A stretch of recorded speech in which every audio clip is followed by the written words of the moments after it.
Hi guys, this is Carlie and Amy with a very special podcast, and this time we're going to be talking about The Walking Dead. Yay! That was a very delayed yay, Carlie. Sorry, I just ate. Oh, don't worry. What was the sandwich that you ate again? For the third time, it was lettuce, tomatoes, onions, cheese, olive oil. I'm not sure how this is relevant to the podcast. I don't know, but I like to make things casual for our viewers, bring them in. So get naked and say that you're naked while doing the podcast. Well, we really don't want to make them feel like we're robots, do you know what I mean? Then again, get naked and say that you're naked while doing the podcast. I'm sure that would be really interesting. Yeah, that would be interesting. That would bring in the viewers also. That would be very uncomfortable for us. Anyway, moving on. Not for me. Well, people, each to their own. You'd be comfortable with that. I can't really say it myself, and I really can't speak for the rest of the team. But oh wait, they're not here. It's just us two. It's girls' night out tonight. Except it's not night here. It's night here. Who cares? And it might be night wherever people are watching, so take it as a ladies' night, take it as a ladies' morning, take it as a ladies' afternoon, take it as whatever, because the girls are in town.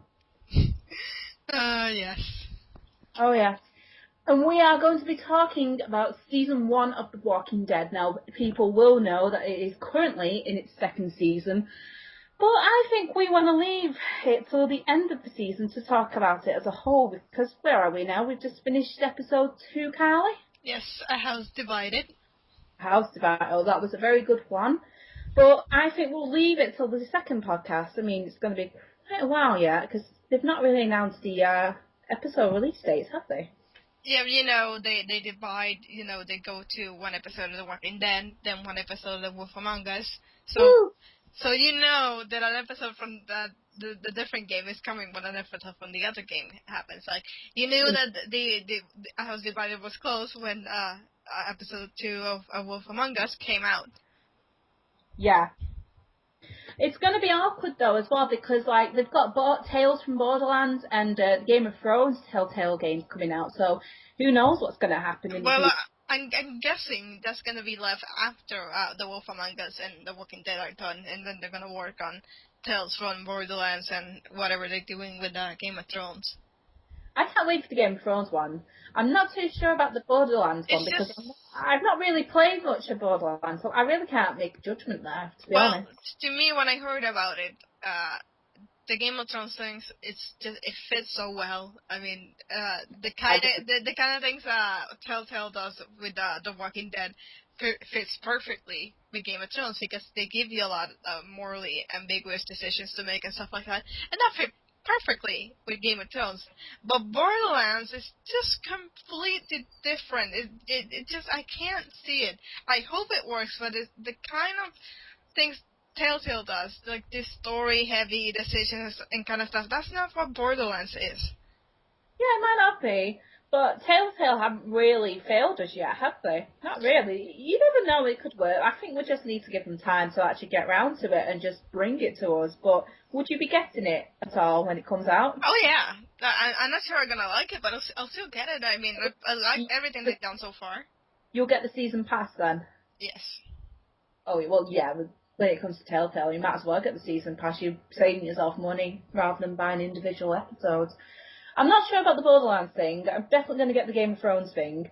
About the Borderlands thing, again, I think I'll wait and hear reactions first before I get it, but Game of Thrones, I mean, it's a brilliant series. Obviously, I'm going to get it.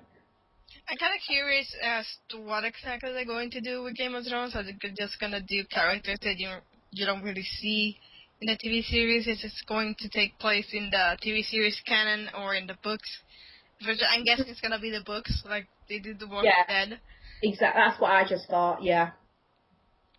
That's exactly what I thought. And it might be better because, a lot of people will watch the series, but a lot of people, like myself, sadly enough, I have to admit, I haven't read the books. I have got the books, and I haven't gone through them yet. It might actually, spark this inspiration or actually excuse me, to actually read the books, because I'm actually considering reading the actual comics of The Wolf Among Us and The Walking Dead, believe it or not. Just to tell you, especially with The Walking Dead, it's a lot darker. The comic books, I it's have a lot different. Uh-huh. So be prepared. They have a lot of things that are better than the TV show. So the TV show has done a few things better than the comic books, but they're just they're two completely different animals. It's an adaptation. It's like one of the recent episodes, obviously with the little girls. I think was the episode called The Grove. Didn't you say on TLS so it was similar to another story with two little boys?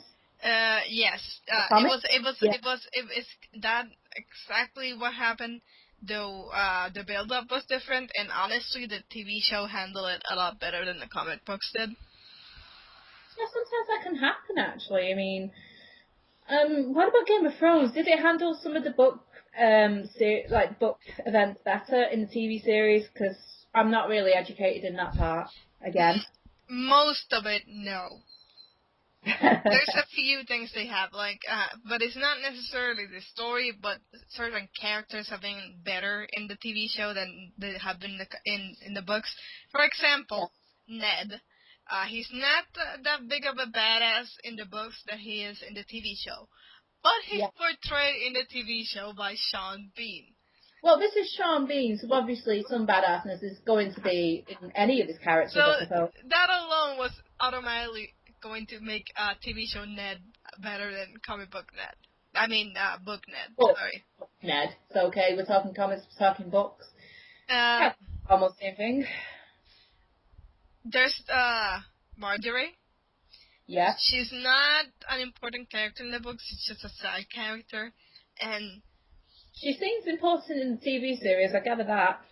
I think they decided with the TV show too, because a lot of things that happen with her, just seen from the point of view of someone else, the whole war with Rob that you see in season 2. You don't see that in the books. You hear about it, but you don't see it. So they decided to show these things, and the Rob thing didn't work out at all. But the Marjorie thing did, and she's actually this brilliant character in the TV show. That I'm guessing George R. Martin's wondering, why did I do that in the books? And Natalie Dormer is a fantastic actress. I mean, she's done this wonderfully. Yeah. She's. It's why TV series are actually brilliant when not just TV series, but film. Well, actually, I don't know about film adaptations. Some of them might be good from taking it from the book adaptation, because there are some things in it that could be done better. That's what I think. It's good to have. I think it's good to have them, even though people might be sick of them. And that's why it's good to have the video game adaptations, like we're just about to talk about, like Walking Dead, obviously. Yeah, but the other thing is Osha. Yes. She impressed George so much that he's actually going to use her interpretation of her character in the TV show. He's going to adapt that into the books. That's how impressed he was with her performance and her characterization in the TV show. And that's really something when you do something so well that you make the writer of the book say, "Oh, this is a lot better than what I did. I'm going to put that now in the books." Yeah, and that's what's going to make me really interested in the Game of Thrones book. It's I think it is going to move in the direction of the book adaptation. We could get a new character like Lee and Clementine from The Walking Dead, but I don't think it'll be about another year and a half until we get the actual game. Unless, do you know where they are in development right now? I don't think they even started development. Well, there you go then. Anyway, we should really get back to the main point now and actually talk about The Walking Dead. So yes. I think we should actually start from the very, very beginning, from episode 1, A New Day. And it is obviously a new day because it's a new day in an apocalypse, Carlie. Exactly. So what I found really fascinating with Telltale's The Walking Dead, especially episode 1, when you're reading the comic books or you're watching the TV show, the point of view character is Rick, and he was in a coma in the early days of the infection and all this, so he didn't see what happened. You see, Was it? you see remnants of what happened, like the military killing people and stuff like that, but you don't see that stuff because he's a point of view character and he was in a coma. Carlie, can you just remind me how many weeks he was in a coma? Was it about 6, 7 weeks? Was it? Before the Well, yeah, actually. I mean, like, the time that passed between him getting shot and actually waking up in the apocalypse. Probably like something around 3 months or something like that. Don't quote me on that, anyone else. I shall not. I would look it up, but we're focusing on this. It's no problem. I can look it up later. Anyway, please carry on. So, but with the game, you're seeing all this from the beginning. Yeah. So you're in the car, you're talking to the police officer, and you start noticing something isn't right here. And the police officer, he starts talking to Lee about what happened, and he's ignoring the radio chat saying something is going wrong. He's ignoring it. That is just so typical of an aging police officer. I mean, I don't live in America, but I can imagine there are a lot of police officers that would do that at some point. But are you really going to believe this is like a zombie invasion? Yes. Is he not gonna believe that? He's trying to get to know Lee. He senses that he feels bad about what happened. It's all for the story value, and I think it's introducing Lee. I mean, I think actually having a new character for this game is actually pretty brilliant, apart from the fact you don't really know anything about them. But that's obviously what, this police officer scene is about. We start to enter into the mind of Lee. I mean, the whole episode introduces us to him, and that's it. You can start loving him. And what I found really interesting is that the very first thing that you know about Lee is that he kills someone. Yeah. So the irony, because everyone's going to kill someone in this world. No, but I mean that now the first thing they give you about the character you're going to be playing with is this: he kills someone, and you have to build that up yourself as to is this really a good person or is it a bad person? Yeah. That's the one thing you know about him. And even though you're controlling him and you're gonna choose his decisions from now on, you don't know what exactly happened in the past with him. So the game then later it starts showing you him, but before that you just get that, and you have to then decide at the moment what kind of character do you think Lee was before you took control of him. Exactly. Yeah, you've really got to think about that, and you really have to think about that when you're actually making all these brutal, important decisions along the game. And it's quite funny because you'll think, well, what kind of person was he before this? But actually, as you're making decisions, you are actually shaping the character of Lee yourself, which I find very interesting. You're basically shaping who he's going to be in this new world. It doesn't matter anymore what he was.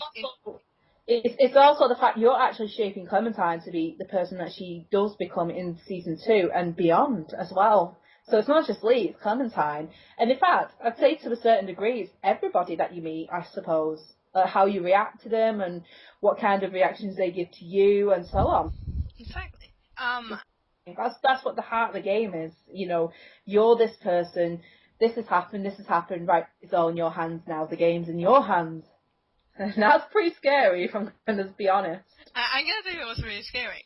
When the car crashes and Lee gets out the car and he has to pick the gun and the keys from the police officer's body. I just didn't know what was going to happen. I didn't know exactly when it was going to happen. That he was scary. That he was going to reanimate, and when I had to pick the keys, I was please, don't try to kill me, don't try to kill me. I know you're going to, but don't do it now. And I was really scared. Don't be dead. If I could, I would have just touched him and just ran away really fast. What, with the handcuffs still on your arms? You're like, screw this. Screw this, let's run. But it's a really interesting way to show him what's happening now. That just instantly, the person he was in the car and was trying to get to know him just reanimates. And you can see it in his face. He's like, what the fuck is happening? He could have just got. I just don't know why he didn't run away. But then again, this is just. Well, he had the handcuff. He could have said. He could have gone. Screw you guys, I'm going home. He could have done that. He had the handcuffs on. How was he going to survive in a zombie apocalypse handcuffed?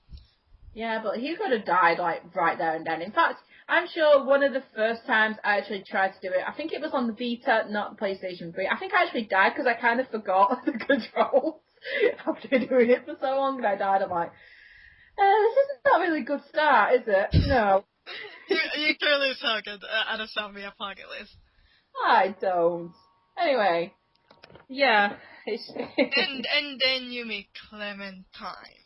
Well, but let me just backtrack just a little minute there. You know, like, he turns into a walker. Actually, how long does it take for a human to turn into a walker after being killed? Because, to be fair, I'm not trying to make the comparisons, but in the TV show, it seems to take longer because that policeman actually turned into a walker very fast from the crash, if you know what I mean.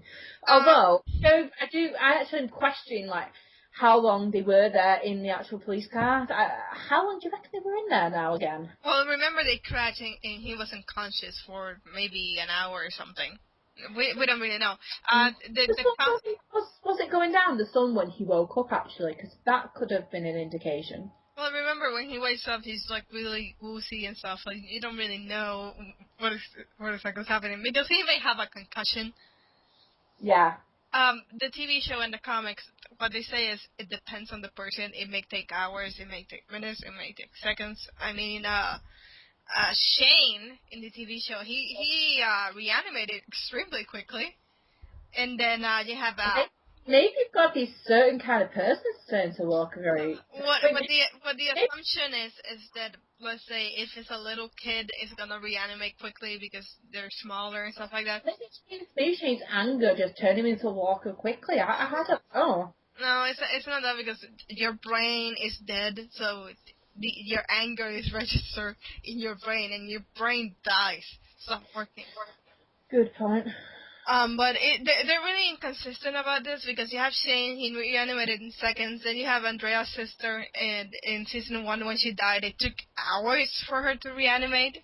So, yeah. Well, they say it depends on the person, but it doesn't really have a consistent pattern. I don't know, when they say it depends on the person, I just feel like that's a very poor excuse. Like, it's like, yeah, it depends on the person, blah, blah, blah, blah, but it feels like they're just trying to cover the backs. No, I mean, I think it's because since they don't really know how the infection started, all that stuff. So that's just their best guess. Like, the doctor they see in the CDC, what he knows and what you find later in season 2 is that obviously everyone's infected, everyone's gonna turn. But other than that, they don't really know a lot of stuff. That's why what you get is it depends on the person, because what they're showing you is they're really in the dark about a lot of stuff. That's the infection and all that stuff. But anyway, let's get back to the point. You were talking about Clementine, because obviously when Lee runs away and he does try to run away from all the walkers, he actually sees Clementine in her treehouse as well. Yeah, I think there was a very start of a very beautiful friendship. Not even a friendship, a father-daughter relationship. Like a family bond. I think it was a very important introduction and done very well because it established two things.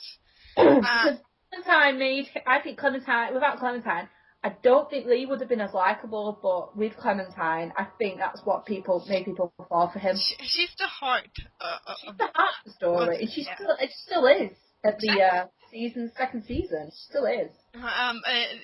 When she was introduced, it established two things for her. One, she's clever. I mean, she hid in the tree house, and she had the walkie-talkie and stuff like that. And number two, she's really adorable and really likable, and instantly you just fall in love with her and you want to protect her. And indeed. because a lot of people, whether it's video games, TV show, or movies, books, whatever, they fail at giving you an interesting character because a lot of times they come off as annoying.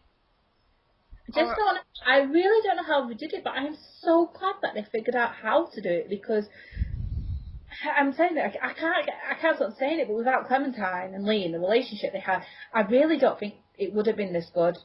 honestly don't. Yeah, because that's what Yeah. drives the story. I mean, they compare it to the TV show and the comics. It's not the fact that it's like it's like father and daughter. You know, they're a team. They're like a dynamic duo. Like without each other, they're kind of. Well, no, like obviously later on, you know, they're not a dynamic duo, if you know what I mean. But we'll get to that later. But it's like, well, if one doesn't have the other, it doesn't work really. Just for the first, obviously, just for the first season. We're only talking about the first season. You see, with the TV show and the comics, Carl is really annoying. So there you go. So not everyone, and even in the same universe, they can't make characters seem interesting. Well, I suppose they have to make some people the same. They can't make everyone different. But but instantly you just fall in love with her. You just this is this. Whilst we're still on topic, actually, you know, the treehouse. Did you actually opt to leave like then, or did you leave it till night time? Because this is another thing we wanted to ask. You know, it's about choices. So what did you do? Did you just go then and there instead of night time? The Walking Dead, nothing good happens at night. Yeah, that's the whole part I was going to get to. Like, if you're going to do something, you should do it in the daylight, not at night. Because you've got the sun, you can see better. Everything's more visible at night. Yes, it might be good for stealth and stuff, but it's darker, so it's more risky. And now you should be hiding in a place and staying there until morning. You should not be doing anything at night. Take Carlie's advice. If the zombie apocalypse ever happens one of these days, months, years, decades, whatever. Hopefully never. Advice. Hopefully never. Don't move at night. I think I'll take that, Carlie. I really will. That's really what it goes down to. Are you savvy enough to understand that you should not be doing this stuff at night and you should be doing it in the day? That's basically what the two options are. Are you savvy or are you not savvy? If you're savvy, you're going to do it in the day. If you're not, you're going to do it in the night.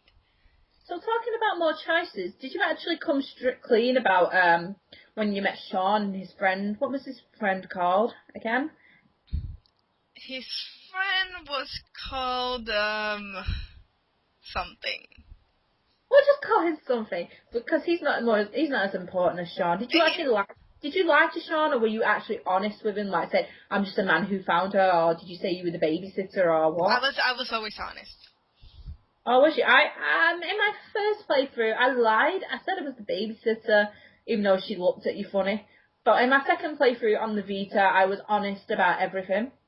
Okay, I think his name was Shed. The funny thing is, if you wait until night, he's already dead. If you do it in the day, he's alive. There's a theory that even in the day, he's scratched or something, and he's gonna die later anyways. Yeah, that's the whole point.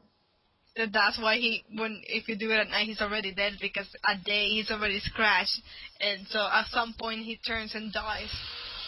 So obviously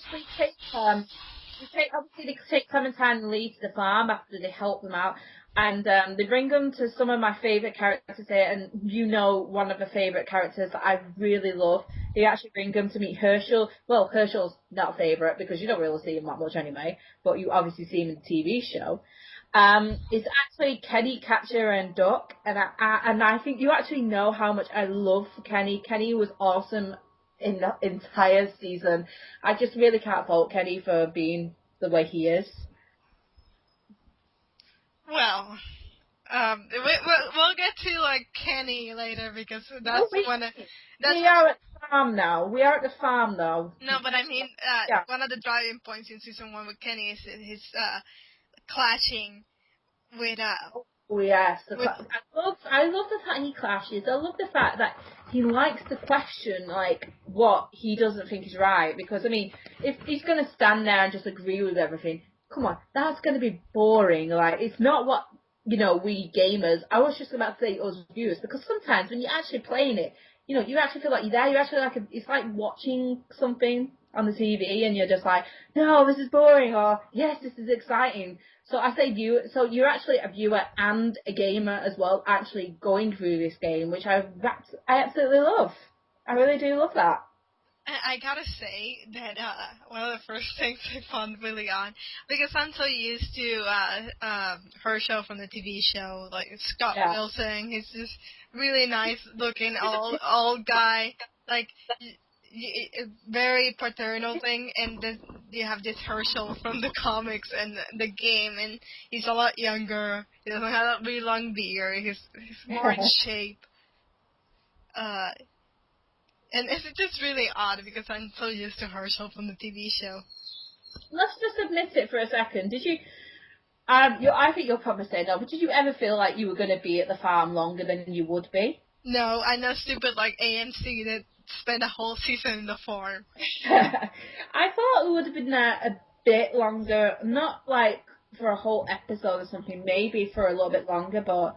No, I knew it was gonna end soon because this is a story from the comics, and every time you run into something from the comics, it just goes by really fast because you can't affect that plot too much, because then you're gonna say, well, this is not what's going on in the comics, so you can only be there for a brief time, so you don't actually affect the plot that's gonna happen in the comics. Yeah, well, I suppose in fairness, after what happens to Sean, because obviously you're in a very dire situation. Would you like to remind us of that dire situation, Carlie? With Duck and Sean? Who did I try to save or, save? Yeah, I tried to save Duck, obviously. Well, I went for Duck. I know, like, if you want to get Herschel's approval, you should try to save Sean. But I had two problems with that. One, I was gonna leave the farm soon, so getting Herschel's approval on it wasn't really gonna matter. Anyway, because Kenny's already offered you a lift to go somewhere. Two, Sean was gonna die anyways. Well, that's what you thought, but I'm kind of more attached to saving the kids than. And three, we're talking about a little kid. I'm always going to try to save the little kid first because it's a kid. It's a kid. It's the future. The younger. They got. Okay, I don't know if they've got more chance of surviving, but the younger. No, they don't have a bigger chance of surviving. They have a worse chance of surviving. Oh, I hardly know Herschel at this point, barring the fact that I've already watched the TV. And you hardly knew Kenny either. I don't know. I think it's something about feeling. Like I had a feeling that I could actually trust Kenny throughout the season. He just had this. He's got this warmth to him that I really liked. I can't explain it. Maybe it's the mustache or something. I was thinking the eyes. The eyes are very welcoming. He's very, very, very nice fellow. But to me, it wasn't like anything to do with Kenny or Herschel. It went down to. I'm not saying like I saved Duck not really because of Kenny, but it's a kid. You're not gonna. You're making a lot of sounds. I'm sorry, I was just moving. It's not the fact that there's a whatchamacallit. One second, let me gather my thoughts a minute.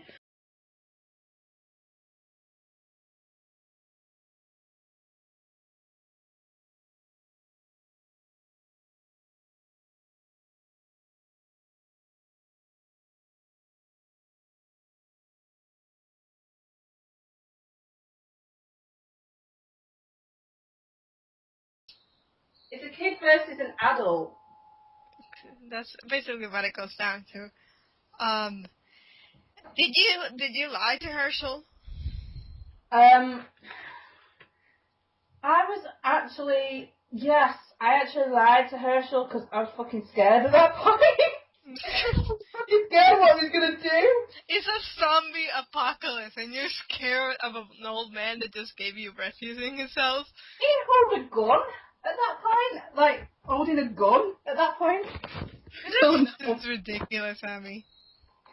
Well, what can I say? It's so tempting to lie in the zombie apocalypse. It's not like the flipping world's gonna, get back to its feet anytime soon. I was honest. I was always honest. I was honest in the second playthrough because I felt bad. I felt even worse that time. I don't know if I tried to save Sean, though, the second time. I think I might. Actually, you know what? I think I did. Because Kenny was pissed off with me for a bit. But yeah, I think I saved Sean. I tried to save Sean, rather. the second time on the Vita, because on the Vita I was thinking about all the choices that I made the first time on the PlayStation 3, and then I was like, well, actually, let's try to go for opposite decisions, because it's nice seeing, like, most of the decisions play out the first time, but it's always interesting to see what would happen the second time, if you know what I mean? Have you ever done that? Well, I done that with Dragon Age. Like, if you've ever seen my first playthrough with the game, what I do now is completely different. But with The Walking Dead, because I played The Walking Dead Season 1 when all the episodes had come out.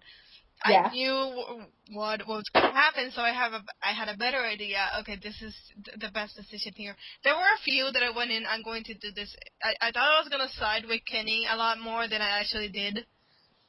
Yeah. I really got on with Kenny the first playthrough. The second playthrough, I was kind of friends with him, but he was really sore about the whole duck thing at the farm. Then after you leave Herschel Farm, then you run into the rest of the group. Lily, Glenn, Carlie, Doc, Larry. Carlie! Their friend Carlie. Yeah, Carlie spelled Ley, I believe, is it? Yes. Yes, I got it right. Yeah, that's when things really take the big turn, I suppose, in the direction of the story in general. Because it seemed like plain sailing once you were with Kenny, but then it's like, well, this is The Walking Dead, it's never plain sailing, is it? Because when it's less people, you have less different opinions and less people to argue with. Then now you have a group with a few opinionated people, like Kenny and Lily. They're gonna be clashing the rest of the way. Don't even get me started with Lily. She pissed me off for the most part. Lily pissed me off for the most part, but I could see why she was the way she was. I mean, she had a dad's temper, and she did most of the things for her dad. When you run into them, the first thing is like, it's Doc bitten. Larry wants to kill him immediately, and you have to. I was on Ken's side the whole way, I have to say. But obviously, one of the things. Number one, I knew Doc wasn't bitten. Number two, even if I didn't know, I still would have voted for let's just check him first. Because if it's not bitten... It's a character, though, to actually downright accuse Doc of actually being bitten, even though you've not even seen anything. I wouldn't have done that. I couldn't be able to do that. I mean, if he's not bitten, then you would have killed him for no reason. I never, in my playthroughs, in fact, that's one of the few decisions that have stayed the same through my both playthroughs. I always believed that Duck wasn't bitten, and I'm glad that I was right, to be honest. The first time, I was like, that's one of the first things that I've got right. And this is a place where you learn, when you now start learning more about Lee's backstory. Because up to this point, like I mentioned before, the only thing that you knew about him is that he killed someone. Pharmacy is absolutely pivotal to find out more about Lee. I think more than anything in the season. I really do, and I'm really glad they did it so early on because we're still trying to discover him. And when it's in the room where his parents were, and he has the picture. It's really sad. Even though, like, no matter what you think, even if you're thinking at this point, oh, he's a murderer, blah, blah, blah, and then to think how his parents had died, and you think, well, actually, that's pretty sad for anybody, no matter what they've done. And it's like, wow, Telltale are making us sympathise with a murderer, what next? and then he runs into into his zombified brother, and he. That's even more heartbreaking. Yeah. I still find it extremely hilarious, the whole thing with Carlie and the batteries. I mean, how stupid do you have to be to know how to make Yeah. Come on, this is ridiculous. Obviously, anyone that knows the comics and knows the TV show knows who Glenn is, and you probably know he's not going to stick there for long. Everybody knows who Glenn is by now. So obviously he wasn't going to stick there for long. Even though I'd not watched all of The Walking Dead by that point, I knew that. When you go to the motel because he lives on his own, and you go with Carlie to look for him. Oh no, the motel. Oh, that's another horrible scene. With the chick there and Irene. That's her name, isn't it? Irene. It's so. I like this with Telltale. They give me a really like emotional heavy scene or like this decision that it's not, there's no really right or wrong, but then they turn you with this hilarious moment because before the big decision to give Irene the gun or not, the first thing that when the chick says Irene says what happened, that her boyfriend got bitten, Glenn's reaction is, "Oh, you have a boyfriend?" And Carlie's like, "Glenn." They have to give us a hilarious moment like that, and then they flipping break our hearts, and then she's like, "I want to kill myself. I'm bitten." I'm just like, oh, "Fuck you, Telltale." I did give her the gun. Oh, I absolutely had to give her the gun. I was like, well, if somebody wants to end their lives and they've got that bite, it's their choice. You shouldn't really take that choice away from them. And if you don't, what's gonna happen to them? It's just much better to just like make like for a quick death instead of like I think the second option is just horrible. And actually, Carlie actually turns around at Talit and she tells him that she knows about his past. She knows about that he killed somebody, and she surprises me actually. Carlie actually keeps his secret as well. I find that very surprising. But it's actually very smart because they're not in the position that they are. It's not a really good idea to go to everyone. Oh, by the way, this dude is a murderer. Just again, Carlie. Yes, she's a journalist. Yes. Oh, was is the main word here, a journalist. Yeah, but she's probably intelligent enough to know, we're not in a situation, but it's a good idea for me to go to the group. They just have a blowout over a kid to go, oh yeah, by the way, this dude that just came in. Did you actually, barring the fact that she actually shares your name, did you actually like Carlie? For the record, she does not share my name. If you remember, Carlie is not my name, it's a nickname. Yes, pronunciation of the name. My nickname. Oh, I'm sorry, but anyway, did you like her? Yeah, I did. This is gonna bring us to the other important decision in episode 1. Yeah. What about Doug? I find he represents all the geeks out there. I'm not the character, but he represents the geeky people. Yeah, it's not that. He's just there. He has no relevance to the plot. And when you have to he's clever, but I do agree with what you say. He's just kind of there. It's like I said with Mass Effect 1. Kaden is just there. Don't. That's for another discussion. But my point is, it's just there. And when I had to decide to choose them, Carlie has a gun that she can use, and Doug has a pen that has a red flashlight. So I think the decision is pretty simple here. A gun or I did choose Carlie. A lot of people, it did transpire, did choose Carlie for that place. It's 80% of the players.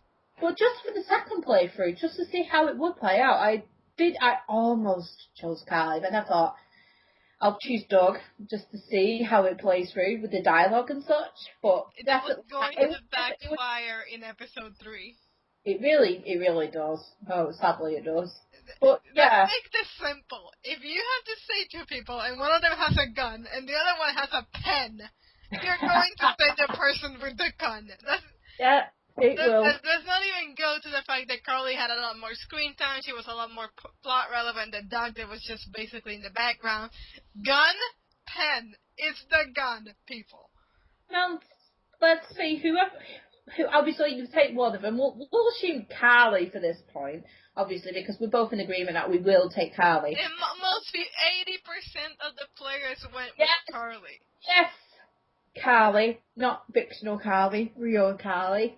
Now the group heads to the motel for a shelter.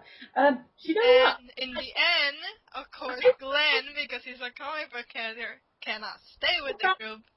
The motel part, I actually struggled a little bit because I didn't really think about how I was going to strategize it all.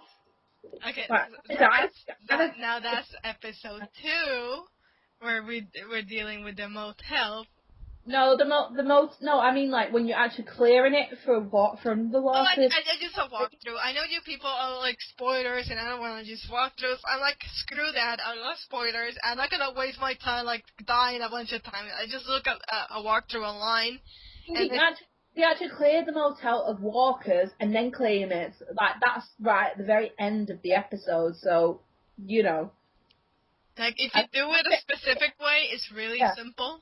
So I that's what found I it. did. I don't waste my time like just going blindly and dying a bunch of times. That's annoying. I just looked up a walkthrough. I found it difficult, but you know what? When I actually figured out the way to do it, it wasn't actually difficult at all. I think it was just trying to get used to the game, really. I suppose. I don't know. Because it has a very specific way that you do it, and it's Exactly. really simple. You don't have a lot of options, but once you know how to use those options, it's just plain sailing, really. So the episode ends. Glenn leaves. Of course, he was going to because he's from the comics. He has to join his storyline from the comics. And the electricity actually like goes out as well. This is going to get bad, people. Shit just got real. Yep, everything's getting real here. Like for a brief moment, it's like, oh, we have a motel, they have electricity, things might actually go well, and then bam. And then it's like, nope. Fuck you. This is The Walking Dead. Things don't get better; they just get worse and worse and worse and worse. And that brings us to episode 2, Starve for Help. Which is very accurate. This is where things really start getting into. And in fact, oh god, I just realised, like, I did mention on TLS, like, the other day, we were talking about the latest Walking Dead TV episode, and, no, not the latest one, not us, but the one before it, The Grove, what I mentioned. The Grove. It reminds me of this episode of the Walking Dead video game with the dairy, but we will obviously get to that later. It's creepy and it's intense. But anyway, it's 3 months after the first one. So. And the episode starts, and now we have a new member named Mark, who might as well have a red shirt written on his forehead or shirt. You know that dude is not going to last. He may as well be called He might as well have sacrificial lamb on his t-shirt. Exactly. But so yeah, you know, it's so tense. Like food's gone, electricity's actually the food's not gone. There's like tiny pieces left. Electricity's gone. You know, it's all rising, no end in sight. It's like, ooh, what's gonna happen? And the first thing they do, because it's 3 months later, and Mark and Lee are walking around trying to hunt, they give you they talk about what's been happening in those 3 months. So that was good right there. So you got a pretty good. Were you honest with Mark? Because trust me, I didn't know like what was gonna happen with him in the episode, but I was pretty honest with him. Again, I was always honest. Single episode, I was honest. I was annoyed about Lily, to be honest. I vented my frustration about Lily to him. So right off the start in the episode, you have to one of the things that happen is going to have repercussions throughout the season. You meet Ben, but I didn't really know the importance of Ben until much later, and we'll get to that much later. And, Ben, his classmate, and their coach. And the first decision is, what did you do? Oh, I cannot remember now. I don't think I ever got him out of the bear trap. I think I left him behind. Because honestly, right, I really, really tried to get him out, and when time's scarce, obviously, at that point. But I just couldn't get him out, and then I just had to leg it because the walkers were just getting too close, so... Sorry, teacher, I left you. I shut the leg, mostly because I found it really funny. You did it on the second playthrough, though. No, I did it, and I did it on I did it on the first one. I just chopped his leg. I wanted to chop his leg. I found it hilarious to chop his leg. Yeah, you are such a cannibal. No, I'm not. But yes, anyway, so obviously, whatever choice you make, you know, Ben obviously comes with you. Does Does the other guy come with you? The other student? No, if you leave the teacher, David, to die, then the kid goes with you. But when you're chopping the leg, the kid falls down and gets bitten, and you have to leave him behind. So it's one or the other. Yes. Oh, you took the words right out of my mouth. It's always one or the other with these decisions. You know, like Doug and Carlie, and you had Sean and Duck. It's always one or the other. It's a recurring theme throughout the entire season, and obviously the next season. But you know, it's just a choice that doesn't really get old because they always put some kind of twist on it. So it doesn't matter because they're both going to die anyways. Both of them gonna die, you know. Anyway, we go back to the motel, obviously. Obviously. Obviously. I suppose at this point, you know, whoever you bring with you, have both of them bitten? Oh, wait a minute, it's a student bitten at this point? I think you have to. I don't exactly remember because again I didn't do that, but I think something's up with I think something is up with the student because whoever you bring back, I think they need medical attention from Katja. I'm just looking it up right now to see what happens to the kid because he still needs the medical attention and he dies just like if it was the teacher. Oh, that's it. Travis, actually, I've just remembered now. Actually, the kid is shot in the stomach. Travis is his name, and David is the teacher. It's like if you try to, I don't know, if you leave David, you know, you carry Travis back because he actually tries to go for a hunting rifle and he gets shot in the stomach. Because he has a scuffle with, I don't know, is it Lee or is it Mark? I think it might be Mark. I'm not too sure about that. He actually gets shot in the stomach, so they actually have to take him back with them. And he passes out from the pain and the blood loss and, you know, take him with you. So, whoever obviously ends up with you, you know, Ben comes with you either way. God, he's one of the most useless characters ever, but, you know, someone's got to represent that stereotype. People have said that even though he's pretty annoying and useless, he's one of the most believable characters that happen in real life. You know, be more like Ben. You go back to the inn, and this is where the clash between Kenny and Lily starts. That's going to be a recurring theme throughout the season until, obviously, near the end, we do part ways, which we will discuss later. The thing here is, you like Kenny. But at first they present you Kenny as being the good guy and Lily being the bad guy. But in reality, neither one is a good guy, neither one is a bad guy, and they both have points to what they're saying. Exactly. I found myself, I didn't really have a problem with Lily because they're kind of both right, aren't they, in what they're saying? It depends how you interpret it. Lily has to make a lot of tough decisions, and she's right about quite a few of them.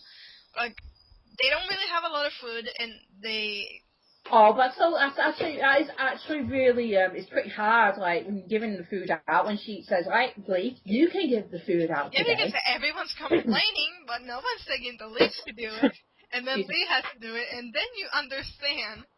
Like, how difficult it is being in Lily's position. I understand that. Who did you give the food to? First of all, I gave Clementine and Duck, because they're kids. Oh, yes, always them. I think like this. I didn't give any to Mark, because he was gonna die. And I didn't go in. I didn't give anything to Ben, because he just was brought into the group, so he didn't deserve to eat. How many pieces of food was there again? Was it? Yeah, I think it was 4. Yeah, 4 pieces. I just thought. So, first of all was Clementine, then was Duck. Duck. I think I might have to give Katja one, actually, because, you know, she was working on, you know, wrapping up whoever you brought back with you. And I honestly can't remember the last one. I don't know. I think it could have been Lily. Who did you do? Like, you did Clementine and Duck. Who else did you do? My rationing was... No, didn't give to Ben because he just joined. And so that's the mind frame. Food. Didn't give to Mark because he was obviously not going to be there for long. Didn't give to Larry because he was a massive asshole. Yeah, I remember that. With Doug, since I gave one to Doug, I didn't give one to Kenny or Katja. I already gave one to a member of their family. So I gave one to Lily, and I gave one to Carlie. And Oh, I yeah. didn't eat anything myself. Oh, I forgot about Carlie. Yeah, she's like upstairs alone. I think why I gave it to Lily instead of Carlie, I was just trying to pacify Carlie. I mean, not Carlie. I mean Lily. Sorry. I think I was trying to pacify her because at that point in the game when they're both bickering, Kenny and Lily. I think I just wanted to try and keep some peace, if you know what I mean. But still, at the same time, it's like Larry, Lily's father is just like, why did I get food? It's like, oh, fuck off and do one, please. I think I ended up when every single time they started arguing and you were made to decide, you could stay in the middle.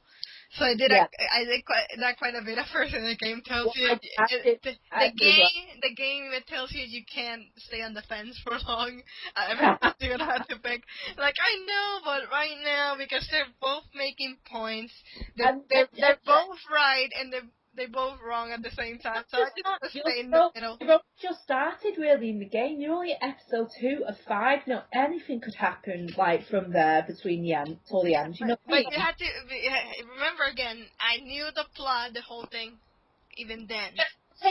Obviously take it as someone who doesn't know the plot, because obviously that's what I'm trying to do, because some people who might be listening to this might be thinking, well, what do I do? Do I do this? Do I do that? What do I do?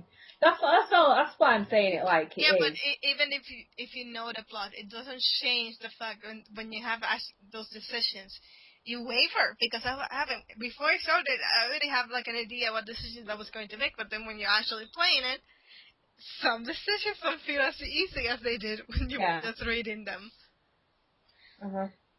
And then the big thing with episode 2.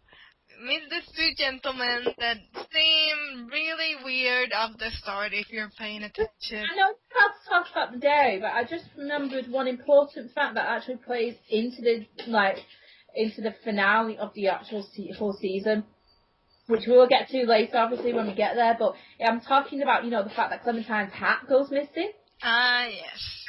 Very, very important detail. I mean, I didn't really think it was important then, but, obviously when you get towards the end and you realise how important it is. I just found that really strange how it got stolen. I thought it could have been, like, Ben or she might have just misplaced it at first. If you pay attention, you know that nothing that happens there is like just accidental. It always has a purpose and a meaning later. But yes, we will now, obviously go to the creepy part. Yay! Now we run into these two gentlemen who seem very welcoming. They're like, oh, we have food, we have a dairy, blah blah blah. We'll trade you stuff for it. Listen, I'm sorry, but you'll agree from the latest episode, if someone offers you food in this world, you're obviously going to be suspicious. You're not going to say, oh yes, get me a plate, please. I'll have a plate of whatever you're offering. You're going to be suspicious. And I'm sorry, but everybody who actually saw them two and thought, yay, food, you're absolute idiots. Okay, you knew something was going to happen. Nobody knows zombie apocalypse when food is not exactly like abundant and stuff like that. It's gonna go around like offering trading for stuff for no reason. Trust is earned, not given. They clearly have a hidden agenda. You don't give trust away. I'm sorry, you don't trust that they're gonna give you food. No, they've got to earn that trust. They've got to show that they can be trusted at the end of the day. That's really good important lesson for life about trust as well. I like that once they get to the farm, they like kind of like tell you without actually telling you what's gonna happen to Mark, because he's so excited about eating and food and stuff like that. Really I know people would be excited at that point because the food's going low, but even in that state, I would still think, well, yes, this sounds great, but like a dairy not far from us and lots of food, wouldn't you find that very? But what I mean is that the game is telling it, yeah, he's gonna be the food. It's gonna be very weird. I always didn't like Andrew and Danny. I just suspicious of them. I know, like, oh yes, every character you should be suspicious on, but fucking heck, they'll set something off with me that I can't even explain. Oh, It's like, I'm just like, no, don't trust them. When you go with Danny to search the bandits camp, and Yeah. you clearly start to see that he's not right in the head. Oh god, that's the first sign. I even thought Brenda wasn't right in the head the way she was speaking, though, to be honest. Brenda? Oh, yeah, Brenda. Brenda St. John, the mother of the two boys. This is clearly not something right there. Boys, they're fucking men. Honest to God. Did you shoot Jolene? Is Jolene the actual bandit who's talking nonsense? If she's not really a bandit. Well, nonsense at that point to us, because obviously it makes sense later. I almost did shoot her, but then Danny or Andrew, I can't remember who it was. Yeah, Danny. It was Danny. Danny shot her before I could. Yeah, I didn't shoot her. I tried to pacify her, but obviously, no, Danny is an idiot, so we can agree. He's not an idiot, he's crazy. Well, he's an idiot for shooting her. He's not an idiot, he wanted her to shut up because she knew something about him that he didn't want Lee to know. Yeah. So then when you go back to the farm... It starts off those... It starts the suspicions, really, if you hadn't already started being suspicious. Because, well, no, she wouldn't sprout this nonsense by this point. She just wouldn't. Yeah, and then you go back to the farm, and here's where you start investigating. You go to talk to Brenda, and yeah, the food's almost ready. Mark is nowhere to be around, and we're fixed. Oh yeah, because he had an arrow to the leg, and yeah, well, I was like, yeah, whatever. You know, something's happened to Mark, and the more time that went on, the more time I'm just like, yeah, something's happened. Let's sneak upstairs. And you see again the contrasting things with Kenny and Lily. Lily wants to leave, just leave, but and at the same time she doesn't really want to cause a problem with them. Because they're not in a position to start a fight with people. Most of them don't have a gun or stuff like that. Kenny wants to stay, but at the same time he wants to investigate what's happening. And you two are contradicting each other with what you want to do. You don't trust. Kenny's I don't trust them, but I don't want to leave. And they're making that unmistakable. They're making that so believable. The contrast, you know, it is kind of it's in a little secret way. It is trying to make you think whose side should I actually be on here. Yeah, but the thing is, they're contradicting each. Kenny wants to stay, but at the same time he doesn't trust the people and wants to investigate. Lily wants to leave, but at the same time she doesn't want to cause a problem and wants to wait for food. Make up your mind, people. Yeah.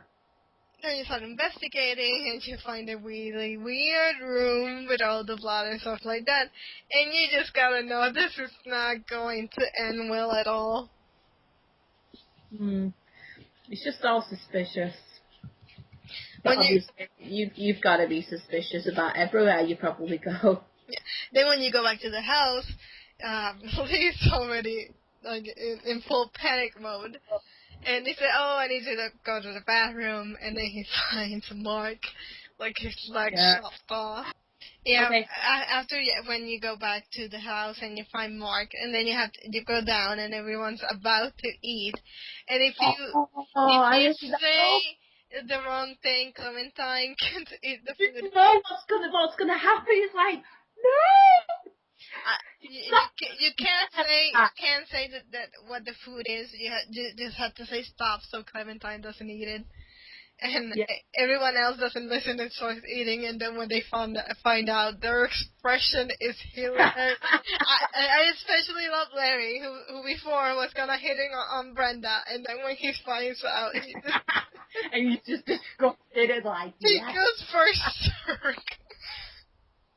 And then they get thrown out in the other room, and then you have the next big decision. Either you help Kenny kill Larry, or you try to save him first. this is the point where I really started realizing that Kenny wasn't the good Ooh, yeah. choice. That he was just the same as Lily. What did you do? Here's what I did. When it was dark, I voted that let's check first if he's actually bitten. So now the roles are reversed, and Kenny's like, no, let's kill him. Let's kill him. Like, he's exactly like Larry was. But obviously he doesn't realize that he's doing exactly what he did. I tried to save him because I thought that's if I did that for dog, I think Lily deserved that I did the same for Larry. It's the human thing to do, really, to Exactly. save him. But And you know what happens. Either way, you know what happens. drops the thing on his head and just blows and I mean, Kenny, what the fuck? It's like, if you think it could get even more disgusting, you've just had cannibalism, and then you have that, and I think that made me sicker than seeing Mark without his legs. I honestly did. Is that really the only way you could think of killing the guy? Like, exactly. In front of Lily, that she has to see her father die that way. That's when it really came to me that there's no good or bad decision here with these two. Every time they argue with each other, that's how morally ambiguous it is. Oh no, I tried to save him the first time, and the second time I just killed him just to see what would happen. Then you get out, after Clementine very cleverly, finds... She's such a clever little kid, I don't know where she gets her brains from. Maybe one of her parents was smart. Have an IQ of the highest possible. Then you had the thing where you had to fight Danny, and you're forced to decide, do you kill him and Clementine's there, or do you spare him? I was going to spare him because I killed him because Clementine was there, but then he starts going on and on and on, like, oh, we're the same, blah blah blah. Just bam, you're out. So I explained to Clementine, he was a bad man.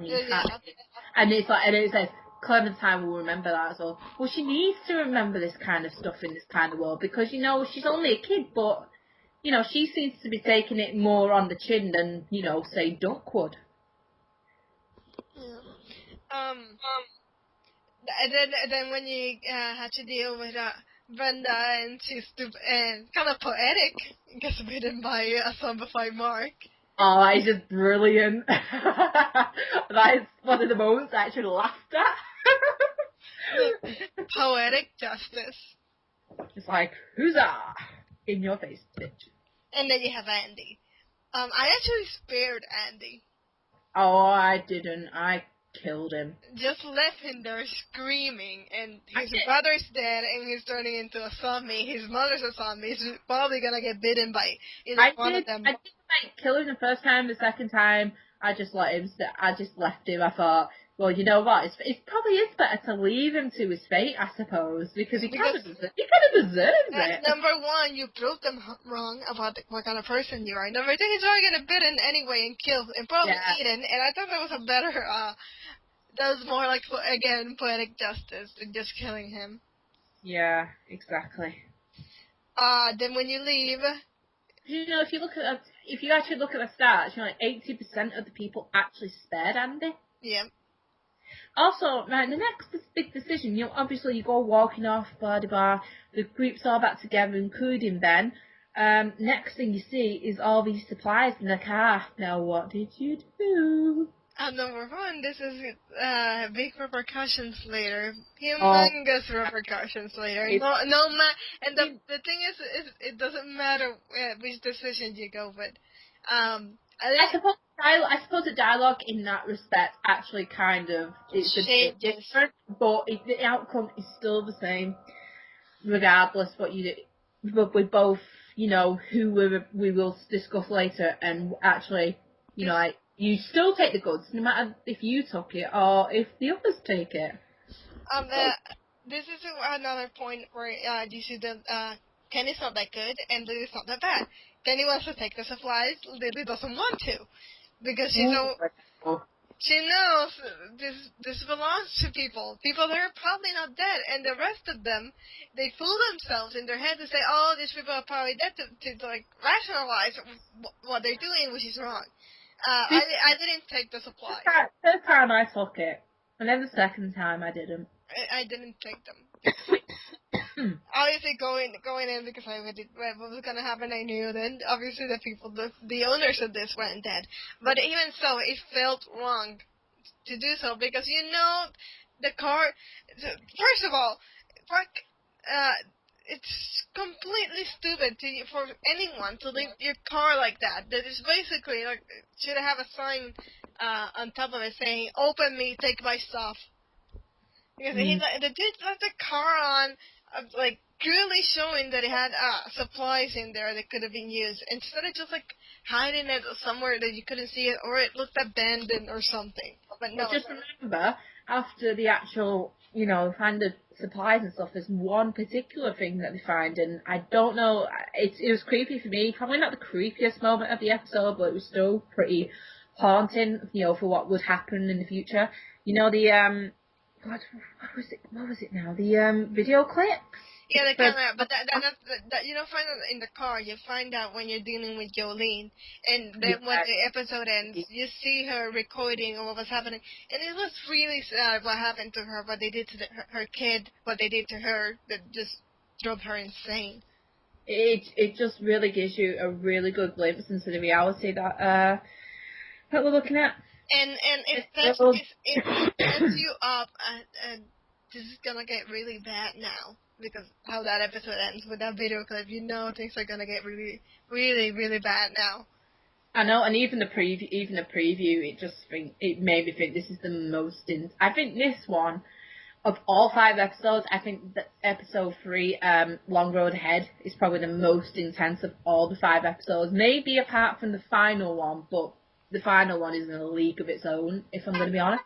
Yeah, because now that we're moving to episode 3, Long Road Ahead, this is the episode where... really see what everyone is really like at this episode. It's very intense. This is the episode where the status quo of the previous 2 episodes is broken. Yeah. The episode starts with Lily Carlie not completely sane. So you would probably be a little bit pissed if you saw your dad die that way and the person that killed him was... Well, to be fair, a lot of people would go insane at that point. But she's not insane. She's unhinged. Well, not insane, but, start. Unhinged is the word. Yeah, you know what? That is actually a better word for it. Unhinged. Let's go with that. So, yeah, she's at that point where she's, like, grieving, but... It's only a week. Come on, of course she'll be grieving. It's only been a week after the second episode. It's not very far from it. Whereas, like, between episode 1 and 2, it's been 3 months. The first thing is that you have to investigate the whole supplies thing that Lily claims, and at the time it looks like she's just one of her crazy things, saying that someone thinks in supplies. Obviously, it was true. It soon transpires, she's actually onto something here. And as you obviously investigate, there's a worm somewhere that's trying out to get you. Oh, so we think. And Kenny wants, again, to leave the motor in, and sparks another argument with Lily because she wants to stay. It's obviously a clash, but you can obviously see at that point they're not going to stay at the motor in very long, because I don't think... Even for the TV series as well as the comic book and the video game, you really don't stay in one place for too long. It's an unspoken rule of a zombie apocalypse, after all. Or at least for the characters that you're watching in this thing, so always find a way to get themselves into trouble. You had to check that out. Did you get Doug to help you? Because I thought that was really cute and funny. Oh, what about the when Kenny and Lee go get the supplies and stuff? What did you do with the girl? Because the girl was bitten. Did you kill her? Get the supplies? I think I did. Yeah, I did kill her. I killed her at first, and then the second time I went for more supplies. Even though To be honest, like, getting more supplies wasn't very much more than the first time when I actually killed the girl. It wasn't very much more. I don't know if that made any difference, to be honest. I don't think it makes any difference, really. You can take a little more, but obviously later it's not really gonna matter. Yeah. I just couldn't, even though it would have been like more practical, and I should have gone with a more practical decision because it would have given me more time to get more supplies. I just couldn't bring myself to let her get eaten alive.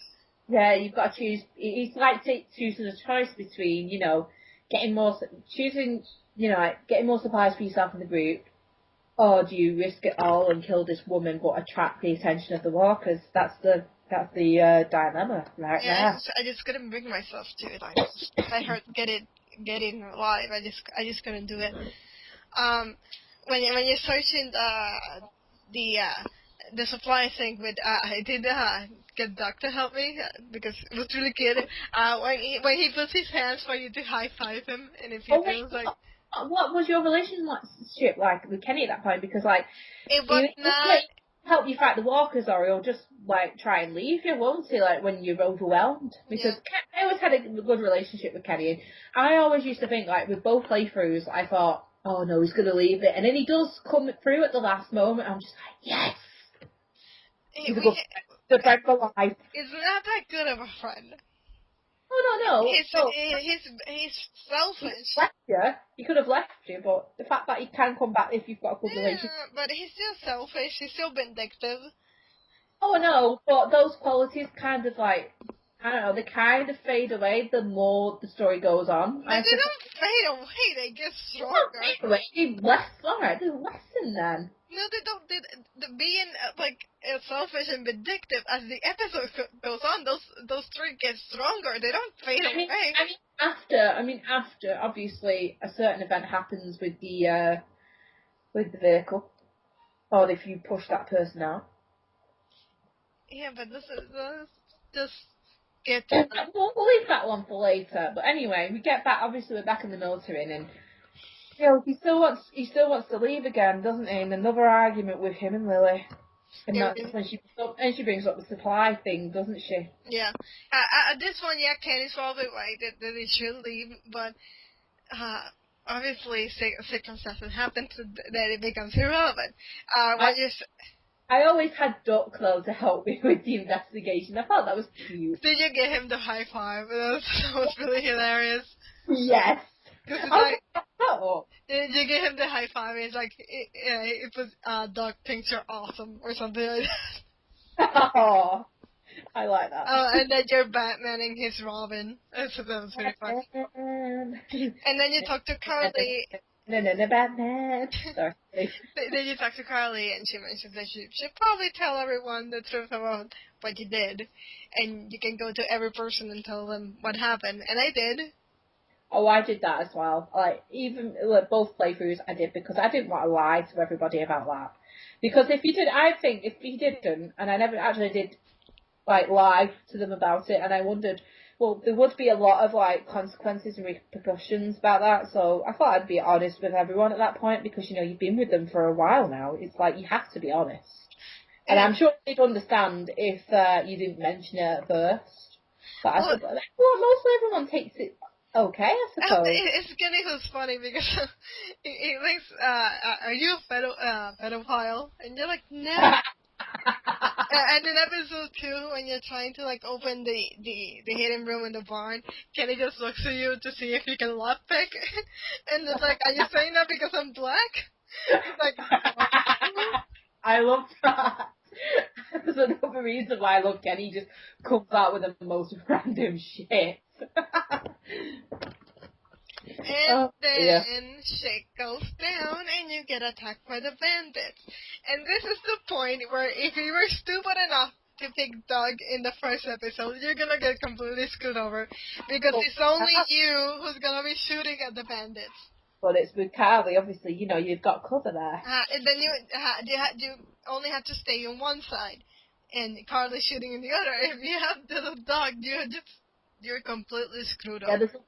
there's less bandits to get then if you've got Carlie, obviously. Because obviously a pen doesn't work against bandits. Oh, right. I managed it with Doug when I had Doug, and I saved him instead of Carlie. I managed, but by God, it was fucking hard being the only one.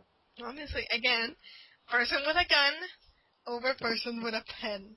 Right. Okay, you've made your point, woman. And they all get out, and for at the point being, everything seems okay, we got away, everything's fine, but soon everything is And then totally not fine at all. exactly. It's just like, yeah, you made your choice between Lily and not Lily. Sorry, you made your choice between Carlie and Doug, but it's just, it makes you feel like it gives you a slap in the face when Lily accuses them of being the traitor and she shoots one of them in the head. It's like a big massive slap in the face. It's like, why the hell did they even bother saving one of them then if you're doing that? But it's 2 episodes later. What exactly were you expecting? It's The Walking Dead. Exactly. It's like, it's not a slap in the face. What is a slap in the face when you're having this discussion outside, then you defend Carlie, and the king says, "Oh, Carlie's gonna remember that." No, she's not. She's gonna die in 5 seconds. She's not gonna remember that at all. It's kind of darkly hilarious, like black comedy. That when they're arguing and you can defend Carlie. You're like, oh, Carlie's gonna remember that. No, she's not. She's not going to remember that. She's gonna die pretty soon. Yeah. It's gonna. It's all gonna go down once Lily does all that though, and then Kelly's obviously gonna get involved. Yeah, but it really didn't. I mean, he was off the side when it happened. He was shocked, but then the Walkers came was you decide. He gave it to Lee and just got up in the car smartly. He's like, I want no part of this. This went all kinds of wrong. But what is interesting is that depending on who you have, if it's Carlie, if it's Doug, it plays out differently. Because if it's Doug, it literally shot him by accident. Oh yeah, you know what? I just remembered that when I was going to say that. There's 2 things here. One of the things that you can rationalize is Carlie and Lily didn't really get along. Carlie really has a crush on Lee. Maybe Lily did have to, and that's one of the reasons why she shot Carlie. Yeah. But then the fact was that Doug was pretty calm in the scene, and Carlie, very stupidly, you should not be taunting someone that has a gun, and it clearly is very trigger happy at the moment. That's not gonna end well for you. Exactly. It's a boom shot in the head. Boom, shot in the head. Oh well, she's dead. Move on.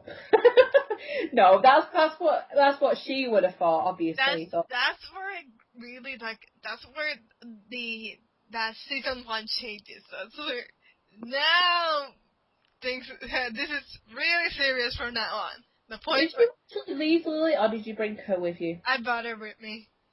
I brought her with me too. What a stupid mistake I made. But it was gonna end the same way. It really didn't matter. I mean, if I were being put in that decision, at that point, someone's already dead. Just get in the fucking car. We'll figure it out later. That was basically. I thought, even though she shot Carlie/Doug, I thought, right, we need to sort this out. When we're in the car, we're not still shocked and their walkers coming. We need to probably figure this out. It's like we need to move. It's like it'd be dickish just to leave her to the walkers, because I thought, although she's a bitch like Lily, I thought, well, actually, I do still feel sorry for her at this point because she's not in her right head. The thing here is the reason why she leaves in episode 3 is because she's based off a character from the comics. So she had to leave to join the storyline in the comics. But at some point between season 1 and 2, they decided, oh no, we're just gonna make her an original character.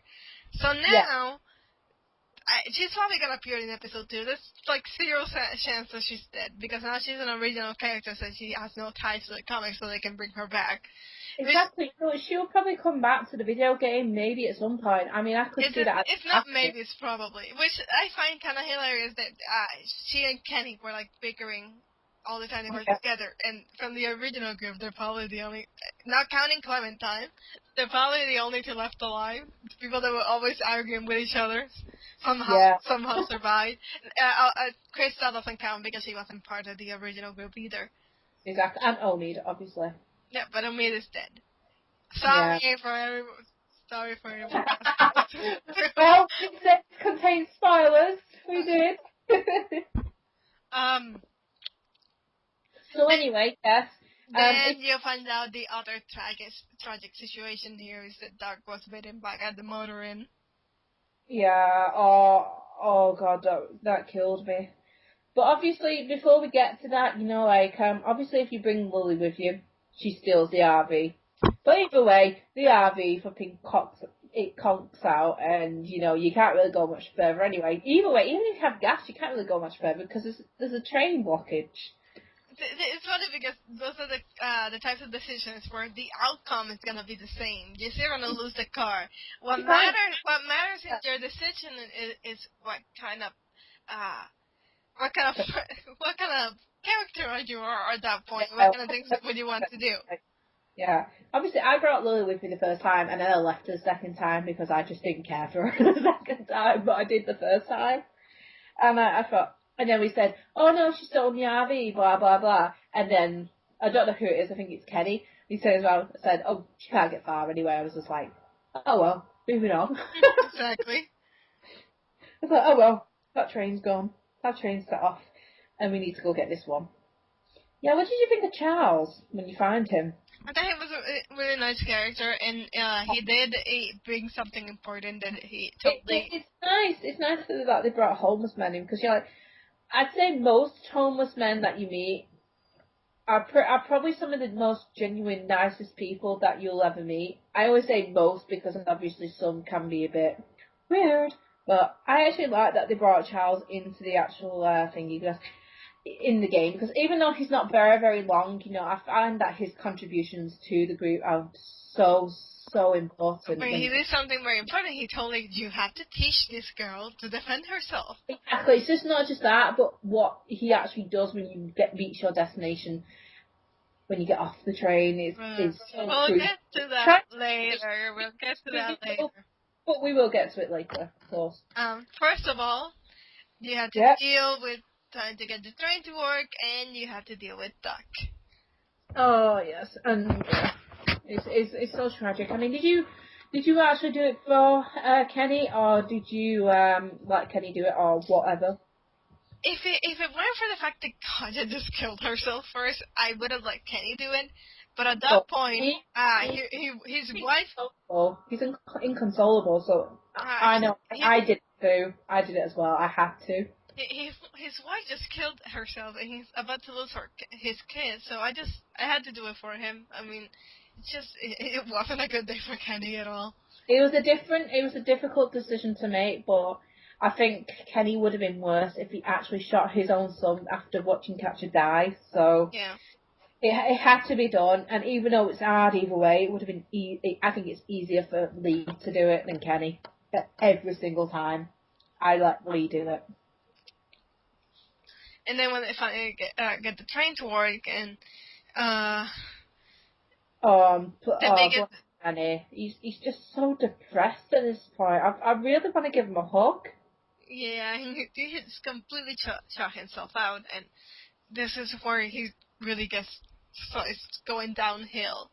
That vindictive side of him really starts coming out.